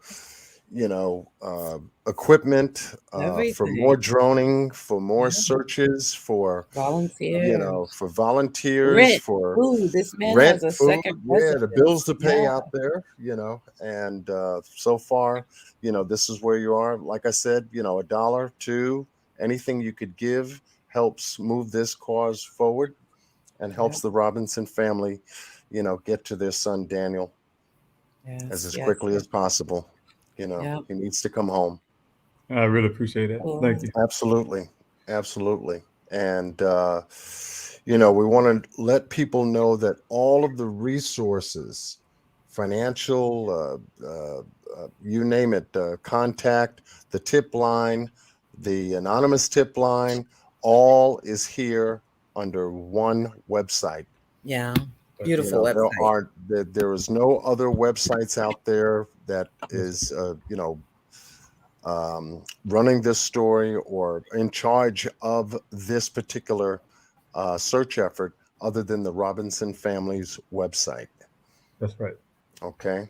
So, and if you have any questions about anything, there is a telephone number, a public telephone number that is also on the website that you can leave a tip or get in contact with Mr. Robinson in regards to any questions you may have about the website, the search efforts out in Buckeye, Arizona.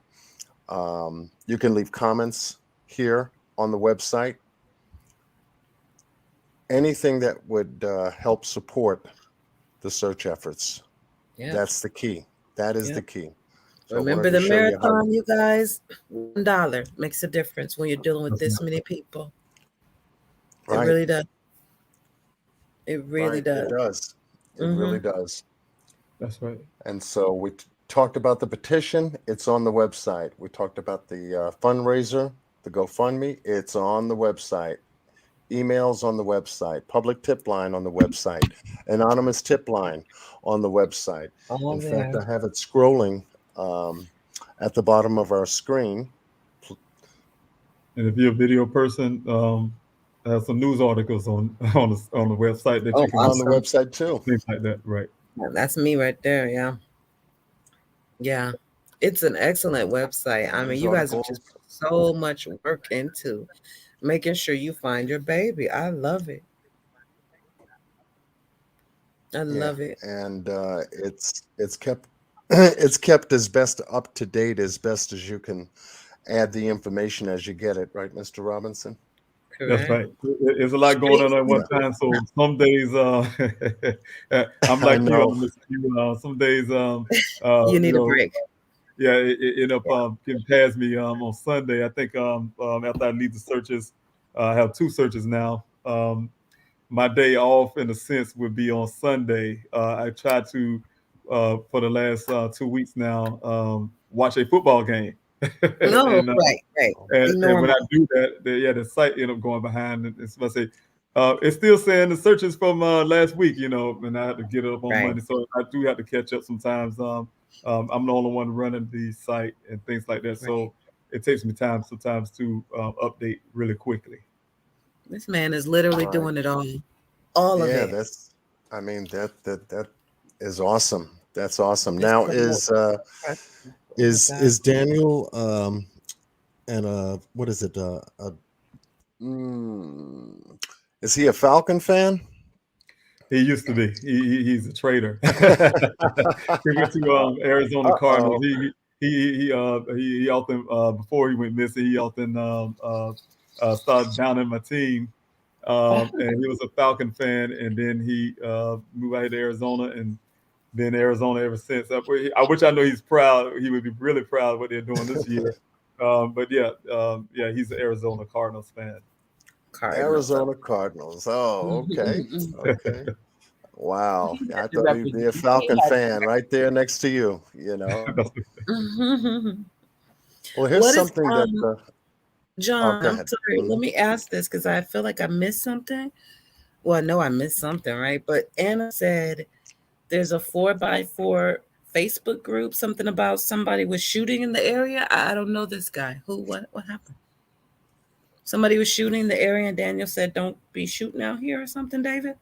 Oh, well, it's the if she's referring to the federal law enforcement officer who was happened to be out there on June the 23rd that morning, sometime that morning, and he was out there target practicing with his children, and he did tell me that he saw Daniel in his sights with his rifle, but then he oriented his weapon in a different area. He later, I think, in less little time later, he saw Daniel's vehicle again parked near what we call this wagon and wash area on the bank, and he went to approach my son, and like I said, he saw the vehicle was no damages there. Of course, it looked brand new. He said my son was like he was in there cleaning his vehicle, kind of standing out from the outside the vehicle, reaching in as he was cleaning the vehicle. He walked up to him and spoke with my son. That's when he realized my son was missing his right hand, and that my son was really pleasant with him, smiling. They had a discussion about target practicing out there. My son directed him to an area which I know is the BLM area, the Bureau of Land Management area, where he should be shooting at, because Dane told him that the area that he was target practicing he works there. He works in that area. So my son was in his right mind. So it helped me believe That's true. that my son was in his right mind outside of what Ken said at the well site, that Daniel was somehow acting odd and strange, Right. thing. And he said he didn't see that at all. He's very pleasant, polite, and gave him directions to where he should better target practice. So that's but it helps with a timeline too. So we're trying to get those timelines together. Yeah. Incorporate Ken's story at that well site. That was that morning. I'm sorry. What time did you say that was? I didn't get an exact time from my investigator. Before he met with Ken? I don't know if it was before or after, but I think it was after from what the impression I've been getting. Right. That's a good, okay, so because that would take it from Ken being the last person to see him alive, the officer being the last person to see him alive. Very interesting. Okay, thank you. Yes. John? Okay. No, that's good information, because as I read the letter that you had sent the police chief, the Buckeye police chief, you covered everything. Even he admitted that there was, Daniel went missing under suspicious circumstances. That's right. On the one end, but on the other end, you figured that these guys would be out in front of this. Yeah. With everything, especially out all the considering stops and working with you in a way to expedite what needs to be expedited right away. That's right. And it's very interesting to see, on the other hand, what they're doing. I've always said my father taught me what you do speaks so loud, what you say I can't understand sometimes. And they're proving a lot about what they haven't done, what they have done versus what they haven't done. And the thing that they haven't done is the thing that really needs to be done to really move the case forward, So insane. It is. It is. And maybe it's due to resources. Maybe it's due to, their financial budgeting, how they budgeted, number of different variables that could be involved, Right. John is so sweet, David, because I'm thinking like you, there's just some bullshit. Like, I don't get it. I mean, what reason are they giving you? Of all the ones John just listed, which one are they giving you? Which excuse? They give me the theory on the same theory they gave me on June the 24th. Your son is a grown man. Oh, He no. has to disappear on his own, and we don't have to go look for him. And they're gonna stick by that. And they went to, this is my opinion, go through the streams to make sure that is the only that the narrative sticks. Right. And when the vehicle showed up, they continued that narrative. Instead of go looking for my son like they really said they did, they want to stick with him somehow kicking out the sunroof with a head injury, and just closed off and disappeared in the becoming a damn monk. Right. And instead of taking my investigators' information that he found using their own data that they pulled from the vehicle, they decided to get their own accident reconstructionist to say, yep, that's exactly what happened. He rolled out that window, took his clothes off, and just disappeared in the desert, so we don't have to go looking. So he's just a person that did it on his own. He's a victim of his own doing. So that's what Buckeye is sticking to, and that's what I really feel. That's ridiculous, man. With all the evidence, as soon as they found that vehicle like that, especially with the rancher saying, hey, it wasn't there 2 days before. The cop is saying, hey, that vehicle was fine when I saw it. He was even cleaning it. Yeah. Foul play, Buckeye. Kind of cleaning material. My son had all the cleaning material. It kind of reminded me when the investigator told me, my investigator said, yeah, he had a whole box of cleaning stuff. And I smiled because I don't want to tell them that, keep your vehicle clean. That's right.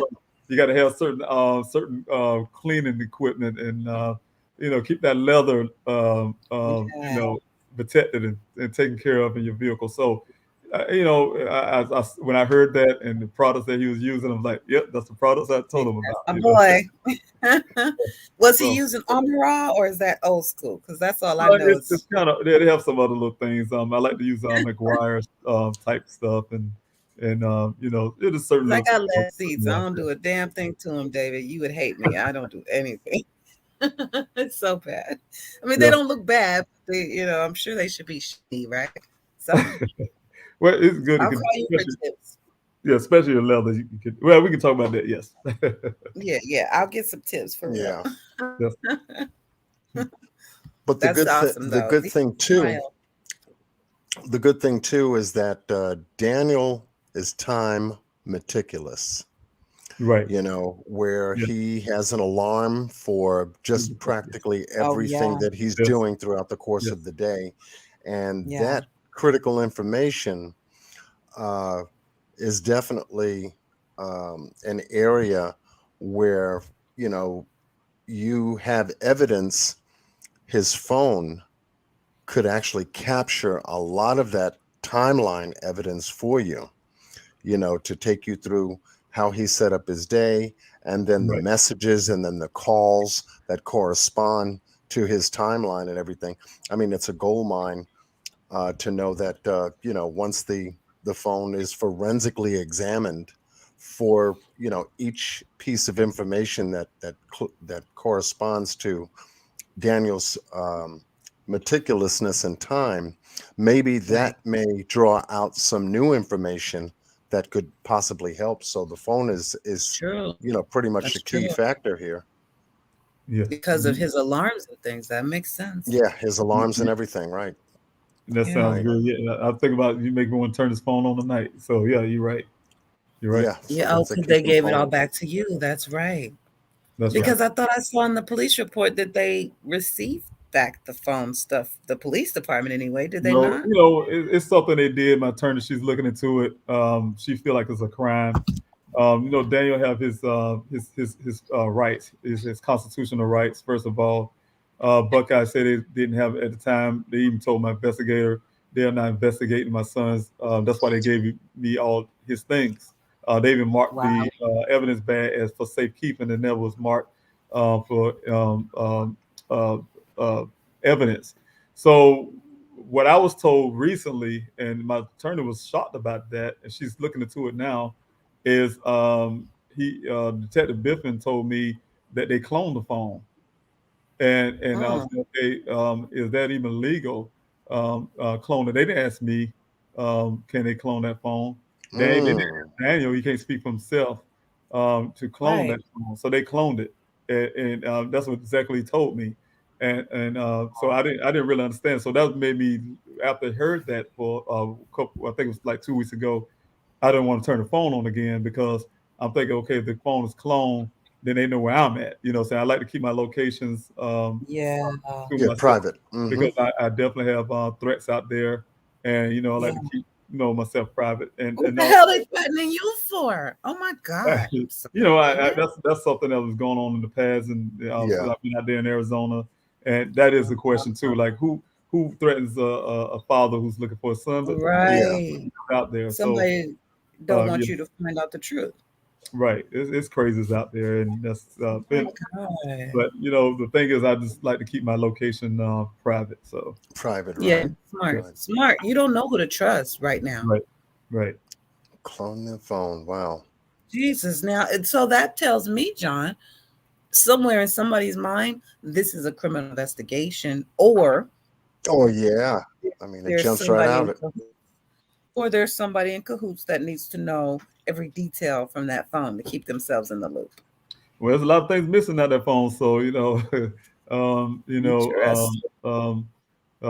some of the like I say, all the Google location stuff that you can try to track with the phone being and Yeah. things like that. Yeah. Certain information, text messages, his memory card has been removed and gone. So What? it's a lot of things. Oh yes, when I got that phone, there's a lot of things missing off that phone. So Jesus. make you wonder. Yes. Foul play, foul play, foul play. Period. Period. Yeah, that does sound very, very strange. Yeah, and I tried to We even have. go with the what's that thing? Instacart. His Instacart. I thought they'd give Yeah. you kind of history of your Yeah. orders that you took or Right. whatever. When did they pay you? That's been wiped. So I can't even get information from that. So things like that. So Instacarts were wiped? Now that's weird. Good Lord. I used to drive for Uber Eats and stuff years ago. If I log in, that crap's still there. Yeah, it's not on Unless here. you delete your account as a driver. That's Right. really weird. Somebody's pulling strings here, Yes. in my Yeah, opinion. because that information, is definitely, the what I'm looking at right now is definitely going to require possible warrants for. That's right. Yeah. Yes. When you take a look at the Instacart, that's not there. His job, whether you're able to get any information pertaining to the mileage that we talked about before, the gas mileage, his expenses when using the car. The email. He has to record. Yeah, the email, everything. His Right. company camera. I mean, everything. Yeah. So that's Wait, going to require Well, warrants, look, which obviously. you put some things out of my head that I didn't think about. Asking the company, because they do have cameras there. I want to see my son that morning when he showed up to get his assignment. Right. Something. I want to see that odd That's behavior right. that he's talking about. So Yeah, let's see him that's being interesting weird. you say that. Yes. It's facts. Yes, Facts. I'm and going because tomorrow. those are things that I would look for, Right. in my search for one of my children. I'm looking for cameras, I'm looking for equipment, I'm looking for employees, I'm looking for gas expenses, if they used a company car, if they used their own personal car. I want to know who knew Everything. where my son or daughter was, who Right. assigned them that assignment, what was the purpose of the assignment, and I'll Everything. start to break down everything from that point. Who was supposed to meet who, how long, for what Yeah. purpose, and then begin going over outside contacts out of work, such as the Wow. female that was spoken about, um, the delivery, the food delivery people over at Absolutely. Instacart. Absolutely. They I'm turning literally over track you every rock, mile for mile. Right. Yeah. until I What have about it the all gas on the station? table. Hmm. There's a camera at the gas station too. Didn't he stop for the gas, right? The Yeah, he police Yeah. had should to have did pump the all this. gas. So the Yeah, gas, the they didn't gas show me that station. footage.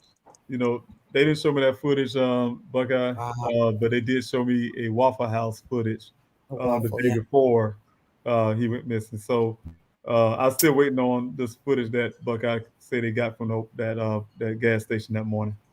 Hmm. Why are they making you wait? This is crazy. If they have it, you should have it. Why? I don't get it. If it's not a criminal investigation, they can't use that same cop out that they always use. Well, it's an ongoing investigation. We can't say much. You can't do Right. that.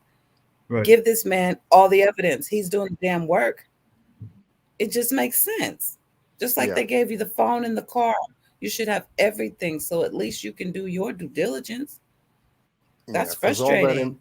because all that information will help to escalate the case from a missing person to an endangered person, or an endangered missing person, so to Right. speak.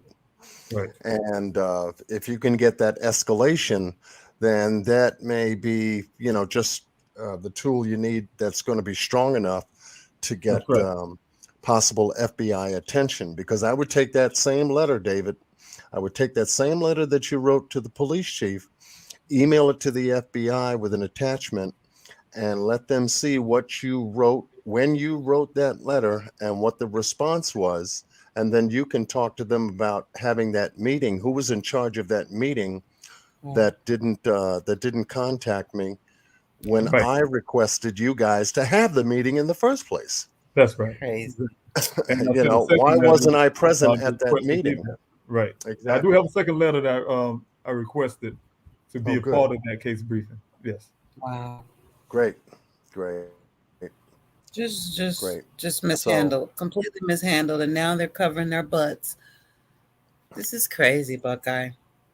It's hurtful and it's frustrating. But I do have, and I want to mention on your show, on the 15th or the week after, I am planning to have a big event. I need all the help I can to promote it. What I'm doing is doing this again. I did before, writing Buckeye Police Department, inviting them out to my search. And Okay. I have a list of resources they need to bring along with them, because I did Good. before. They didn't bring any of those resources. They just brought the officers, and I'm grateful the officers came out, but it was just like the volunteers. They didn't do anything special that law enforcement should have been doing. So this time, like I said, I'm gonna make it more public. I need everybody who got a platform to promote that, and let everybody be aware of the resources, the literal resources I'm asking for: the cadaver dogs, the drones, to the manpower. I need the forensics experts out there. I need experts in search experts. And I'm giving an ample amount of time to be able to put this together. That's the reason why I'm giving them at least 2 weeks, so they can say this has been sprung out on me too fast. Right. In that letter, I'm going to say, hey, say this, it do give you the time to get the resources together. If you need a drone, I'll buy you a drone, but you need to be out there. Just show your support, and that you're. Right. And I So need it's all. January 13th.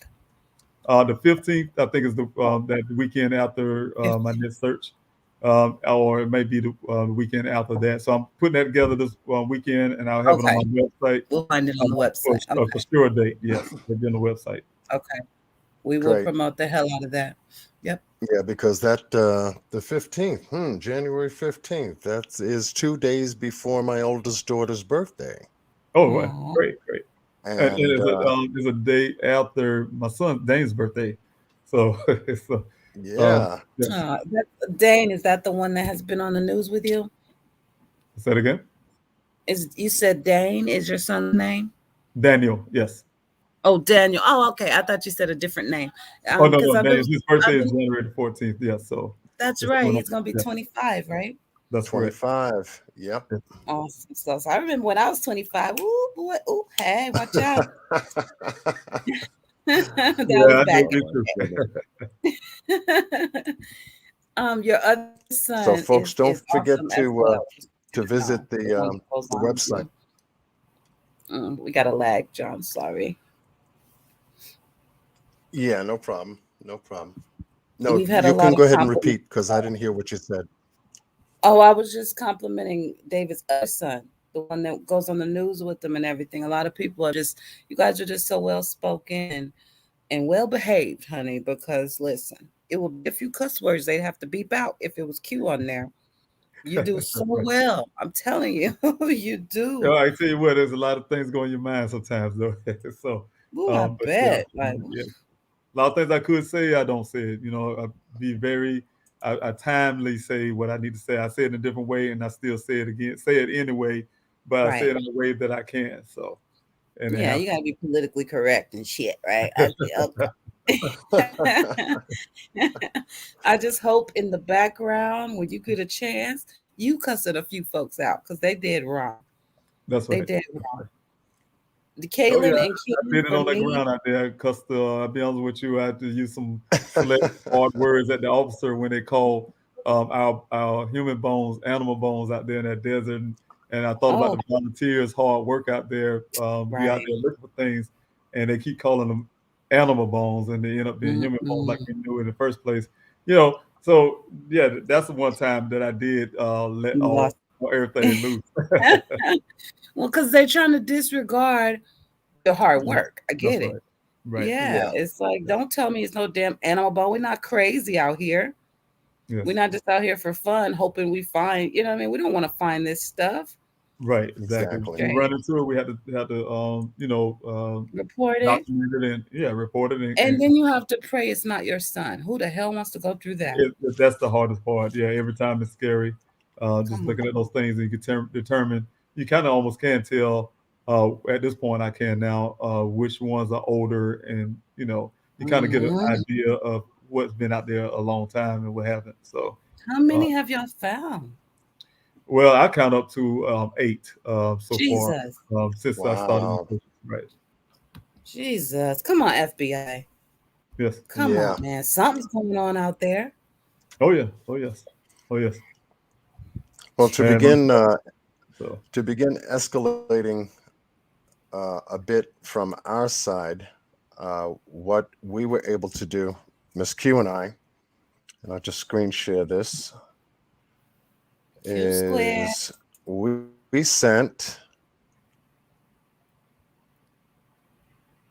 sent an email.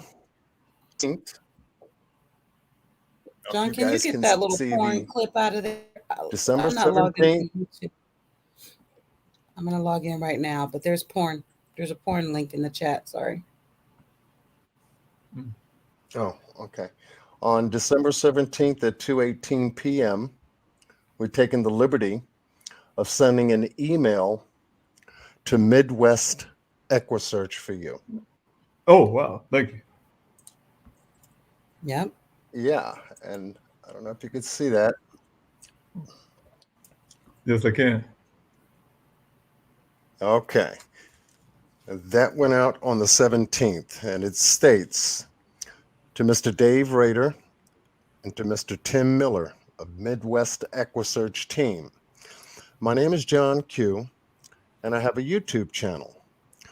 Ms. Q Carlock and myself are currently working with Mr. David Robinson and his family to try to help find their missing son, 24-year-old Daniel Robinson out of Buckeye, Arizona, who went missing in June 23rd of 2021. The family is still searching today. We would like for Mr. Dave Rader or Mr. Tim Miller to contact Mr. David Robinson regarding a possible search team to assist the family in their quest to find young Daniel Robinson. Please contact Mr. Robinson by telephone number or by email as soon as possible to discuss the details and this urgent quest to find their son Daniel. The Robinsons truly need your help. We thank you in advance regarding this matter. We look forward to hearing back from you. Sincerely, John Q. And I carbon copied Miss Q Carlock. That's perfect timing. Perfect timing. Okay.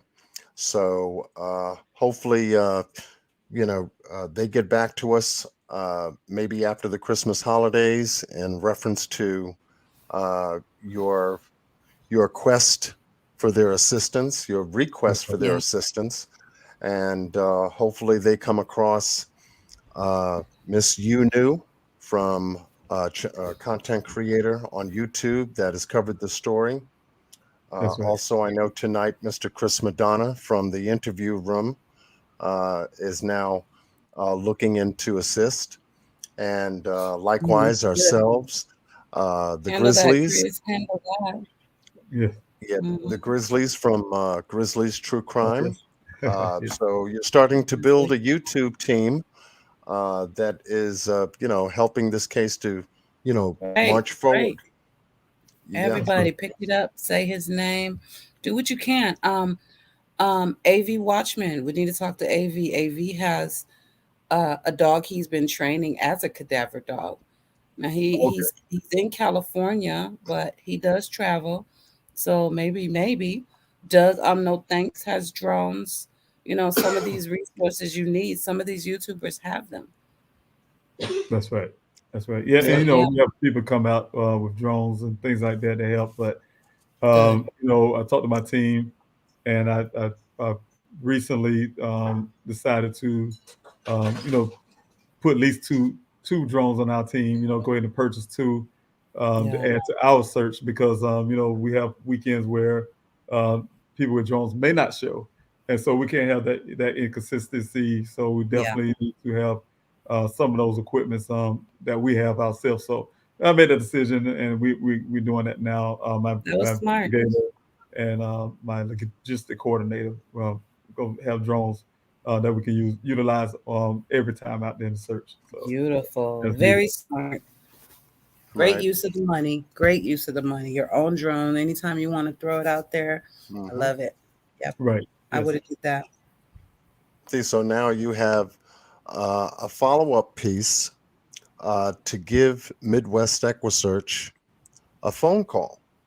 That's right. In regards to the email that has already been sent and any emails that you may have sent or any phone calls that you may have made, you're looking to continually get their attention to follow up because, they have been requested. So they have. And this also gives you a paper trail too. And it's not just you. Before we get off, I did want to mention one thing, if y'all don't mind. Of course. I got go right ahead. Dateline, one of the, and I keep in contact with a lot of journalists and reporters. And one of the Dateline folks had sent me a missing persons folder. Young man out of Arizona. If I can say his name correct, it's Mashawn Reed. He's 25 years old, male. Brown eyes, black hair, 5'11", 145 pounds. But he went missing out here in Arizona. I guess it was Gila River Police Department is handling his case. His mother, I think it's Arlethea King. She have a page there on social media. But yeah, it's Levine. Actually, he went near the reservation near Levine, Arizona. Is where he went missing. So, I'm reaching out to her, and I sent a message out to her and hopefully get a response to try to see how we can help, because I do have some experience on. This only happened a couple of days ago. Now he's been missing, and maybe his last seen on the 14th, and so that's really new. To try to get some help out there. I need his first name again, David. I didn't catch Wow. it. Reed. What's his first name? Meshawn is Meshawn.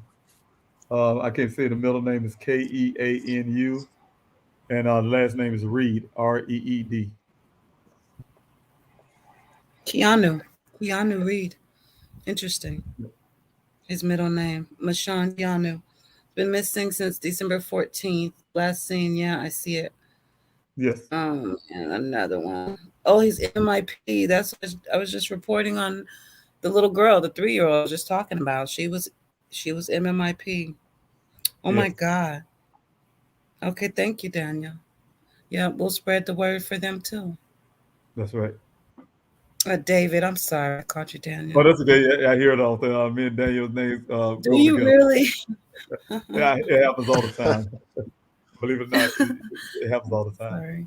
I don't got used to it, and those two names kind of get people, and it goes both ways. They do. That's your boy. That's it. At least it makes you smile. As long as you smile, Right. and I'm okay. Man, it works. Yeah, my pleasure. Definitely works. So, so we've taken the first step to create a paper trail on our side to continue to follow up by email. And me, I'm a phone man. I get on the phone and then I send you an email. I send you an email, I'm back on the phone. I get on the phone, send you an email, and I go back and forth. No, this is just my work habit until I get you on the phone or you respond by email. Either or is fine by me, but that's how I dig, because we don't know what has people's attention. We don't, That's right. life is life, and we got 1,001 things in our mind, and we may not be interested in an email, but you can pick up the phone. If you're too busy to pick up the phone and you like to read email, well, there's mine in your email box, and I'll just keep going back and forth playing ping pong until I make the connection. That's just me. That's how it works. That's right. Yeah. So we'll keep digging on our side. Yeah, we'll keep digging on our side. I got a phone call today, John. I stared at my phone. The first 3 rings, I'm like, I've seen this. You know how I am with the phone, right? I don't talk on the phone. So I see it. And I said, who is this? I've seen this number. Maybe it's mine. Okay, I answer. And she's like, she's almost, she was thrown off for the first 30 seconds. She didn't know what to say. Turns out it was the post office. And they've been trying to call me. That's why I recognize the number. She said, Ms. Carr, I just need to verify a couple of things. The girl who processed your post office box, she was new. So she took the info, but she didn't put it in the system. So that's why I keep on calling you. I told her, thank God you keep calling, because I thought my post office box was good to go and everything. But she kept following up and she kept on until she got her job done. So, John, your tactic is actually the right way to go to handle business, because you never know what's going on with people. You know what I mean? Like David, he's busy. I know he is. So that's why I say, you get my email. Okay, don't worry about it. Let me tell you what it is. You don't have time to look at 10,000 emails that I'm sure he's getting.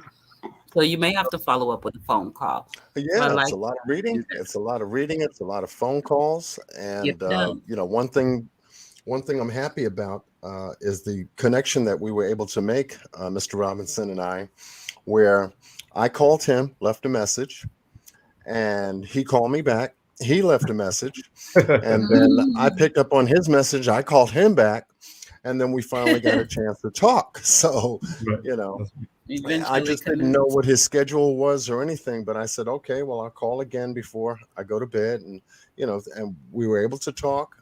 And then we went from there. So I was going to continue to do that until he was able to pick up the phone, because I know how busy he is. I know what he's doing. He's out there searching for his son. Wait a minute, he's in Arizona time. I'm in New York time. So I've got to, consider the different time zones and things of that nature. Is he asleep? Is he up? Is he having coffee? Is he grabbing a bite to eat? He must be in the shower. Wait a minute, he's all these different things, but that's how you dig. And until you're able to close the time loop and know that hey, this is a proper time. I've sent him a text message, he sends me back one. I'll send him another one, he sends me another one. When I stop, he stops. You know, and that's the proper channel of communication. I mean, my father used to tell me, you know, if you're looking to contact someone, you stay on it until you contact them. That's right. Period. You know, so that's how a lot of it started with me here in Arizona. There in Arizona, didn't know anybody. You got to get on that contact. Yeah, definitely. And you know, when you have an objective to talk with someone, it has to be important based on the number of messages you leave, based on the number of calls you make, based on the number of emails you send in, based on the number of letters you send. That's right. Even if you got to send it by certified mail, you know, you're going to make contact with this individual because you have something important to speak with them about. So I go even further. I hit up their friends. Yeah. That's right. All that. Hey, David, have you, speaking of going, you know, getting it done, have you been able to close the door, baby? That's your food. Have you been able to, and spit that out, to talk to Caitlin? No, I haven't. Or is that not? I haven't. I try to stay away from that young lady. I slept the I'm sorry, let me hush. I try to stay away from her.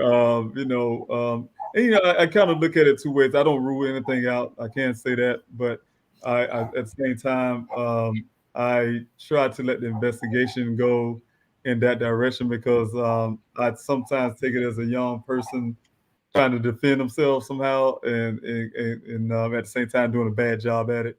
But because of the things that's missing out my son's phone, for instance, that leads me to have a lot of suspicions. But like I said, I let the investigation go that direction for me.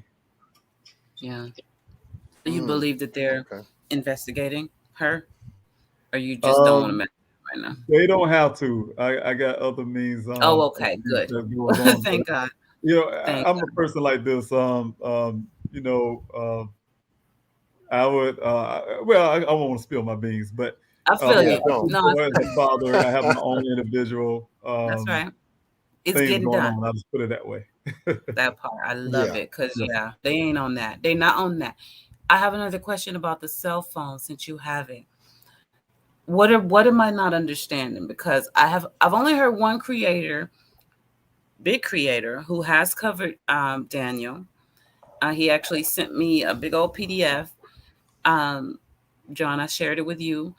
His belief was kind of open and shut, and I won't call his name out because of his belief right now, but his belief was kind of open and shut. Then again, no, because you may want to go and talk to this guy. Big channel, he sees it differently. Gray Hughes, he believes, I don't know his ultimate belief of where Daniel is, but he definitely believes that Daniel got weird with Caitlin. I don't know what the hell that would have to do with him missing later, even if she was tied into it, whether he got weird or not, she wouldn't have been justified to prompt anything, which she may have, in my opinion. But he believed it. And that just let me know, you know, on the outside looking in, not everybody thinks like me, where it's like, that's some bullshit. And, you know, that's a damsel thing. And you know, it's just that, you know, my son is the victim. This young lady is not a victim. He's the victim. He's missing. And my son definitely is has not come off on that young lady in that way. I always keep telling people over and over again to just examine what you read in the report. And ask yourself a question, you know, like, where is Daniel's side of that report? That was my question. Why would the officer even accept her that part of anything in the police report? Why would they take when Officer Cruz told me he spoke to her, he said he literally talked to her on the phone, and she texted him, I guess sent him a copy of those text messages. It's not like they went to her and looked at her phone or corroborated that she didn't delete anything. They didn't compare it against his phone records, which we did, and we could tell you there's a lot more texts was between. They was. I wanted people to know that they was talking for days before my son went missing. So we don't know what kind of conversations they was having, what would prompt him to say certain things he did. But I can say when she did, because my son told me the reason why in the context was out in that thing was when she says, "Don't come over here uninvited."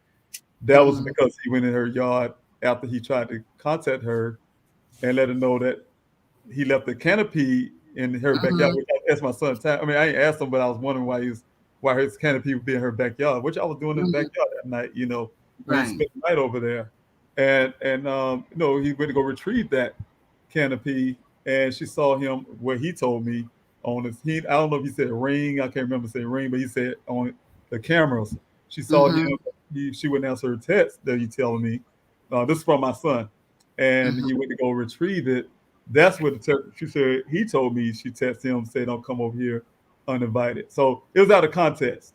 Right. It was out of context, and also, like I said, that you know, that whole statement that went into the it was one-sided, right?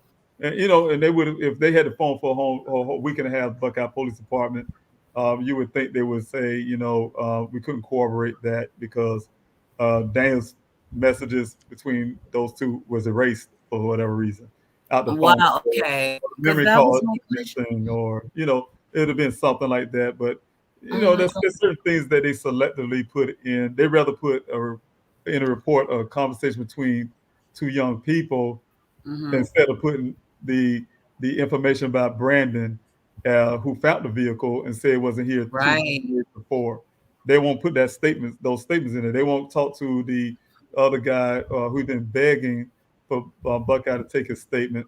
They just recently took a statement because that same letter I wrote that's for the FBI is when after he called me himself, the agent, the federal agent called me and said, "Guess what, Mr. Rousing? Buckeye called me and said he want to take a statement." I'm like, "Oh wow, great!" You know, we had a conversation about it, and he said he's going to call me and let me know what was said afterwards. Which the rancher? Another story. No, the federal law enforcement officer. Oh, okay. So I'm just saying those type of things should have been in the record. That would excuse a lot of things that are out there, and it would bust things like that. Let you know it's a bunch of nonsense, and then it need to be investigated. So they rather put those things in there as a distraction to make my son a villain. Because I remember when I first heard about the young lady in the police report is when a reporter came to me and they got to say, "We got this from Buckeye," and they highlighted with a yellow marker just that area off the report. Who does that? You know, and just to at the time I was getting you know, trying to get national media attention. And that was a way to, I guess, the way I took it was character assassination, to throw off the fact that Buckeye is not looking for my son. And I was putting it out there really strong at the time and putting facts on the table. And that was the way to distract people to say, "Hey, look at this right here. He's not such a great guy after all. Look at this right here." You know, things out of context. But Daniel is a great guy. And you see the picture there. He loves his grandparents. I tell people all the time, he's the kind of guy who literally flies in South Carolina, and he would go see his grandparents regardless. Where his other siblings, they go live their lives, you know, younger people. They love their grandparents, but they don't go visit like Daniel would. You know, that's his grandmother there on that picture. One of his grandmothers, my mother, that's his mother's mother. And, you know, he go purposely go see his grandparents. He'll stand outside that window because of COVID just to see his grandparents. So Daniel's that kind of guy. He's not some stalker, or he's a scientist, really brilliant guy. Got his head together. Like you say, he's meticulous about everything. He got alarm set for, you know. So those are things I focus on when it comes to Daniel, and not that girl. She's not a victim. She didn't put no police reports. She ain't put no restraining orders like he was some kind of stalker, which he was. They had long conversations together for days. I mean, I wouldn't even say weeks from according to my daughter. They've been knowing her for a while. And so she's not a victim. She's not a victim. No, Not a stretch. So the No, thing is, she's my not. son is missing. We got to find out who did it and why they did it. So, like I said, I'm not leaving anything. I'm suspicious of everybody and everything. So I'm not dismissing anything, not even including the situation between him and the young lady. And I'm gonna point this out every chance I get. Before he showed up at her house, even with the one-sided, biased messages that are in that police report, it's clear, crystal clear. And I'm coming from a perspective of a single woman that I don't play with these dudes out here. So, don't get weird with me because I cut you off because I deal with true crime, right? So even after reading that, what I saw was that she, first of all, you let him in, you let him spend the night. And this is the case where it's like you were raped. And I say to you, well, you went out, late at night with a skirt on. It's not that. You invited this man in, you hung out, you allowed him to spend the night. You exchanged phone numbers with him. You showed him interest, basically. So you don't get to act like all of a sudden, don't come around here anymore. Like, that's weird, Caitlin, period. Well, and before he came over, she told him, hey, come by anytime. There you go. That's the part. That right there is stuck with me. Anytime. And then he comes by anytime. And then you say, wait, don't come by unannounced. Wait, Caitlin, you're confusing the situation, sweetheart. You need to be clear with these fellas out here, or you're going to end up in a really bad predicament one day. And that's the truth. He could have been crazy. And you know what? You could have been chopped into pieces. You made all the wrong moves. I didn't mean to cut you either, but Mr. Q, I believe it was you that made me aware of something that I didn't ask questions. I just asked my investigator about that the other day, and I think it was you that brought that attention to me. Why didn't anybody question the young lady that was with the other lady? It was two of them. Right. My son told me himself when he went there, it was two young ladies that he brought the delivery to, and it was a wine order that went wrong, and he went to correct it, and the two young ladies was happy. They invited him in. He didn't just say one; he said two, and that's what he told me. So nobody questioned her. Nobody know who she is. That type of thing. I don't know who she is. So I asked my investigator that after hearing you bring that up, I believe that's what you was telling me, and so we look into that also. Good. That's awesome. Good. Yeah, I think that was John. That was very important, to me, to know who the other young lady was that wasn't mentioned, at all in the report. There's no statement from her in the report, and I just found that kind of odd. And so, I wrote that down to, bring to your attention as well, because it's important. It's a statement to say that someone saw Daniel. That's right. She could help us understand why did you guys invite him in? What was going on with him and Caitlin? Was it cool when he left? Fill in the gray area. She could definitely be beneficial to the case. That's right. And since she set up any relations to anybody in the case, whether they're law enforcement to the person at the well site. So, just kind of tied a lot of stuff like that in together and find out some real details. Right. And the question, I think you answered ultimately my question about the phone. And when I brought up Gray, people believe in the narrative because it's one-sided. Since you have the phone, it wouldn't have to still be one-sided, but you said the messages are deleted on Daniel's side anyway. That's so right. They're not there. That's right. And that begs the question, who deleted it and why? Right. Exactly. I ask the question all the time. Certain things that's missing on the phone, especially the memory card. That's bothers me too. Yes. Yeah, And who would do that? Google, that was a concerted effort. Right. Yeah. Right. So I was going to also suggest too, because this whole case is a lot of information. It's scattered all over the place. It seems like I would have a separate list of those things that are missing or unnatural in this case. And then I would make a list and just keep it right there next to everything that you do find. And let the list dictate the questions that you should ask about these things going forward until they get answers. That's right. The missing memory card, you know, the gas mileage record that the company has, what equipment the company issues Daniel to do his job. Those items weren't located, you know. I mean, there's a lot, you know, the Instagram that your Let's son call it had the pictures bullshit on that are list. gone, That's you know, Right. just a good things of those things that you know now that are missing, and keep that with your investigation workbook, and let that help you to sort through the other information that you're able to find out on the investigative side, That's you right. know, and that'll help. That'll help. Streamline it for you because you got a lot Yeah, going because on. that's what I would do.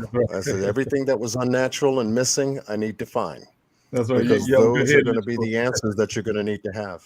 Yes, Yes, sir. David. He is very, very level headed. Yeah, I see that. Yes.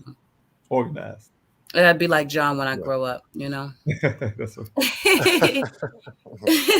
Jennifer Nobles is in the chat. She has worked with the Cal City Boys, with the family for the Cal City Boys, and she is suggesting, sorry, Jennifer, I know you said it a while ago, but we've been chatting, that you do reach out to EquiSearch directly yourself, just as a Okay. follow-up. I guess maybe it has more of an impact when the parents of the victims actually reach out. Right. EquiSearch Midwest is what she suggested, and she asked that we tell you that. Right. Thank you so much. Yeah.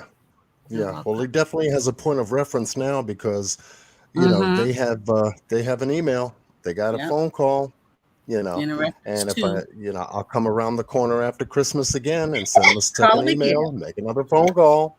You know, Yep. I'm going to follow my work until someone picks up the phone or Yes. gives us a return email that says, we Yes. received your, you know, email dated the 17th of December in regards to Mr. Robinson. We are in contact with okay, that's what I want to know, Right. you know, Say something. and then it Well, tells I me would where love to see them follow on up. the 15th.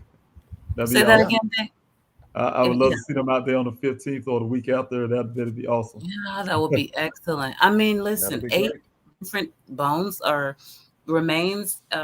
Yeah, they need to be out there. Lord knows who else's family members are out there That's that the right. Yeah, they police are should. just chopping up as animal bones. That's right. Yeah, Yeah. they should have exploratory field consultants at Midwest EquiSearch. In other words, folks that will do an exploratory interview to either speak with you or come out to Buckeye, Arizona, where you are, where you're going to be, and talk with you about your search efforts, just to evaluate what they could possibly need in a situation like that, covering the terrain and everything. Take it back to Midwest EquiSearch and let That's them right. go ahead and have their meeting and decide, you know, how they can assist you, you know, because that's really all it's going to take. That'll work. Definitely work. Yeah. Yeah. What can we do, Daniel? Damn it, David, I'm so sorry. What can we do about this denial? I mean, we're dropping the link for the petition and the website. What can we do? What can I do? As in to help with the Buckeye. You did to get the FBI out there. What do you need help with right now? I started off with one point, and it kind of put some needle moving a little bit, and that was the phone call. I changed the website up, and I used to have this pop up that comes on, and I was really tempted at one point to put the chief of police direct number in that thing, but I decided not to. But the police department and you know. And you know, and demand those things. You know, I'm thinking even going to that department's pocketbook. You know, I think it's the city manager that runs their money, and start hitting them up too. You know, have a family press conference again in front of their office, like I did Buckeye, which I did one weekend and found out they don't open on weekends, so it didn't dawn on me. But you know, go to where their money sources come from and demand some things because something had to give. That's real talk. They're getting paid to protect and Yeah, serve, and they're that's not. right. They're not That's right. doing it right now. Right. Right. How? I have one more question. Somebody asked.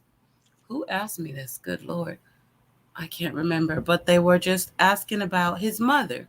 And I said, I seen her. She was in, it was like a press conference. It was a clip of a conference that you guys did. Maybe it's the one you were talking about. Melissa? Yeah. Or is it Melinda? Melissa. That's it. It's Melissa. Melissa. How is she doing? Last I check, she's doing okay. She have a husband who, there for her to, make sure she's okay. And last I talked to her, we do have a good communication between she and I, and for my son. And last I talked to her, yeah, she's not taking it too well, but they are relying on me to get those answers and stuff like that. So she's a very private person. I tell people all the time, they say we don't see her much, but she's private. She expressed that she don't want to be on things like these platforms, and she don't want to do any more interviews and things like that. So she tried to stay out of that public eye. I could see how hurt she was just in that little clip. She wanted answers though. What she did say was short and sweet. You find my damn baby. That's right. That's it. And I feel her on that. Yeah, Send her our it says love. it all right there. It That's says right. it all. Yep. Work it out. But, I am noticing the time and everything, and I did tell Mr. Robinson we were going to spend a little bit of time just going over. I want you to stop promising him that. We go all night over here, David. He's been up since sunrise. He's been up since sunrise, and we have to breakfast with you in the morning, John.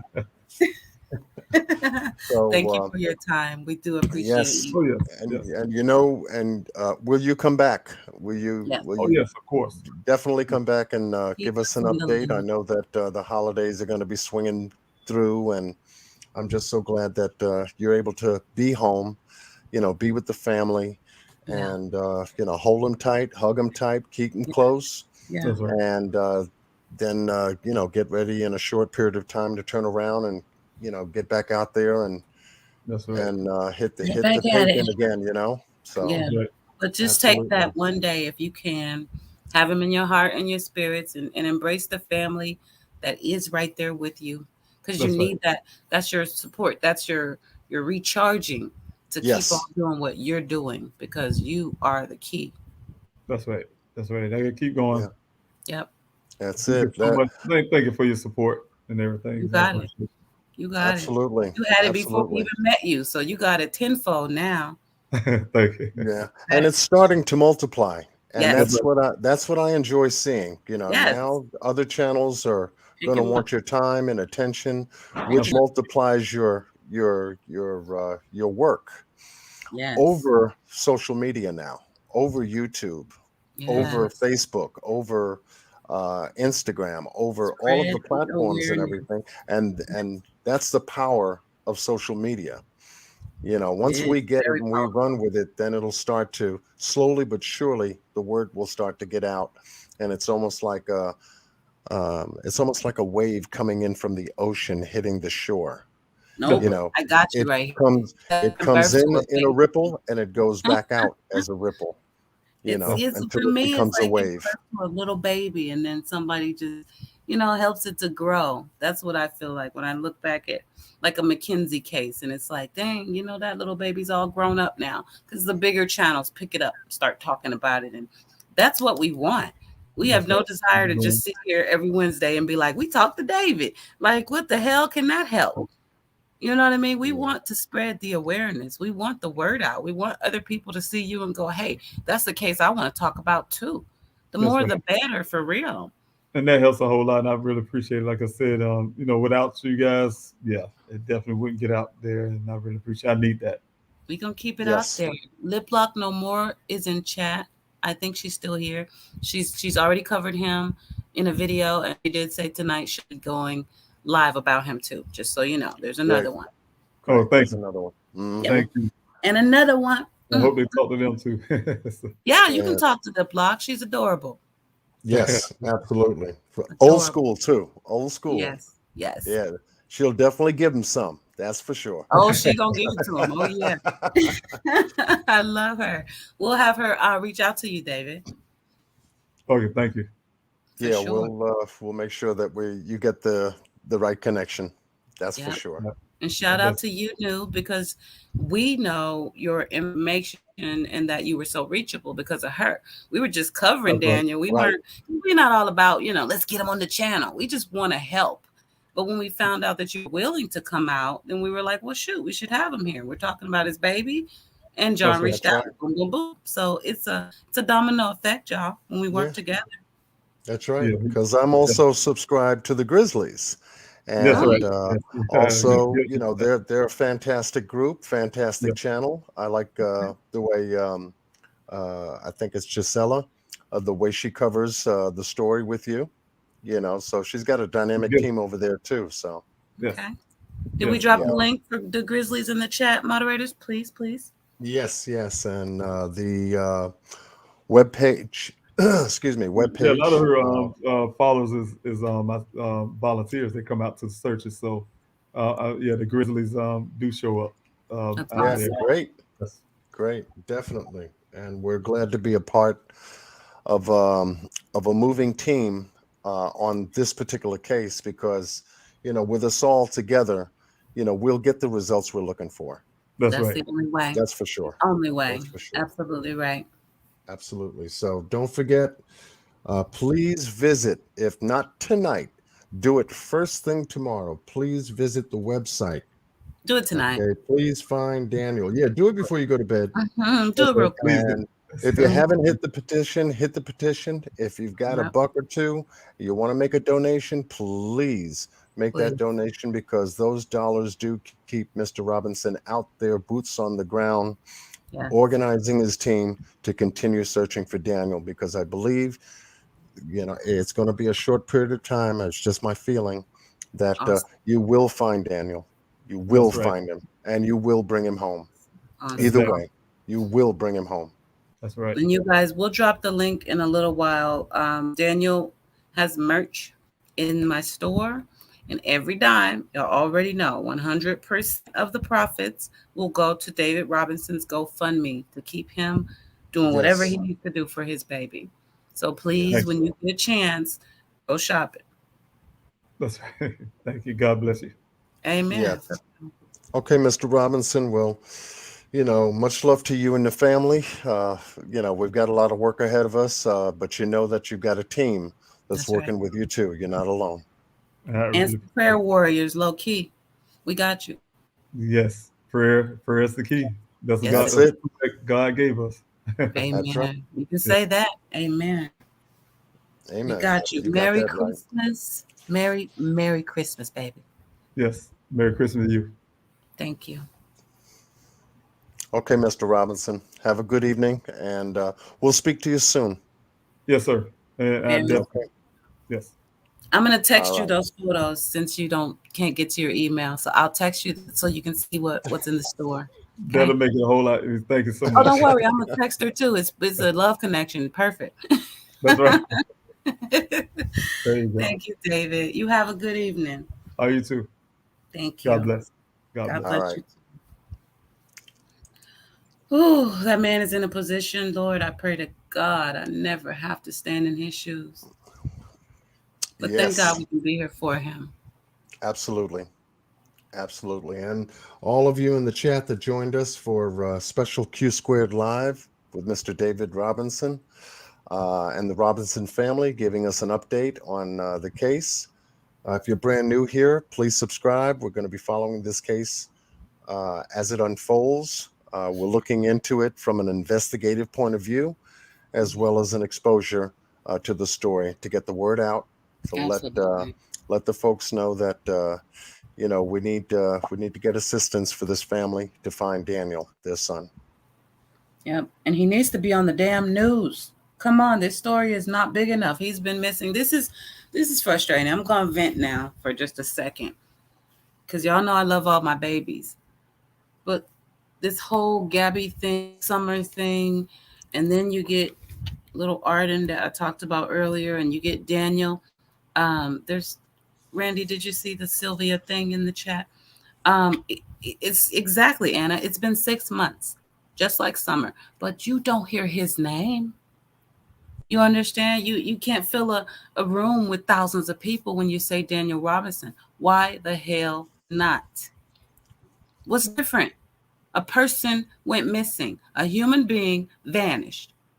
That should be all that matters. It's really starting to piss me off because I jump through hoops for certain cases. And I'm going to tell y'all,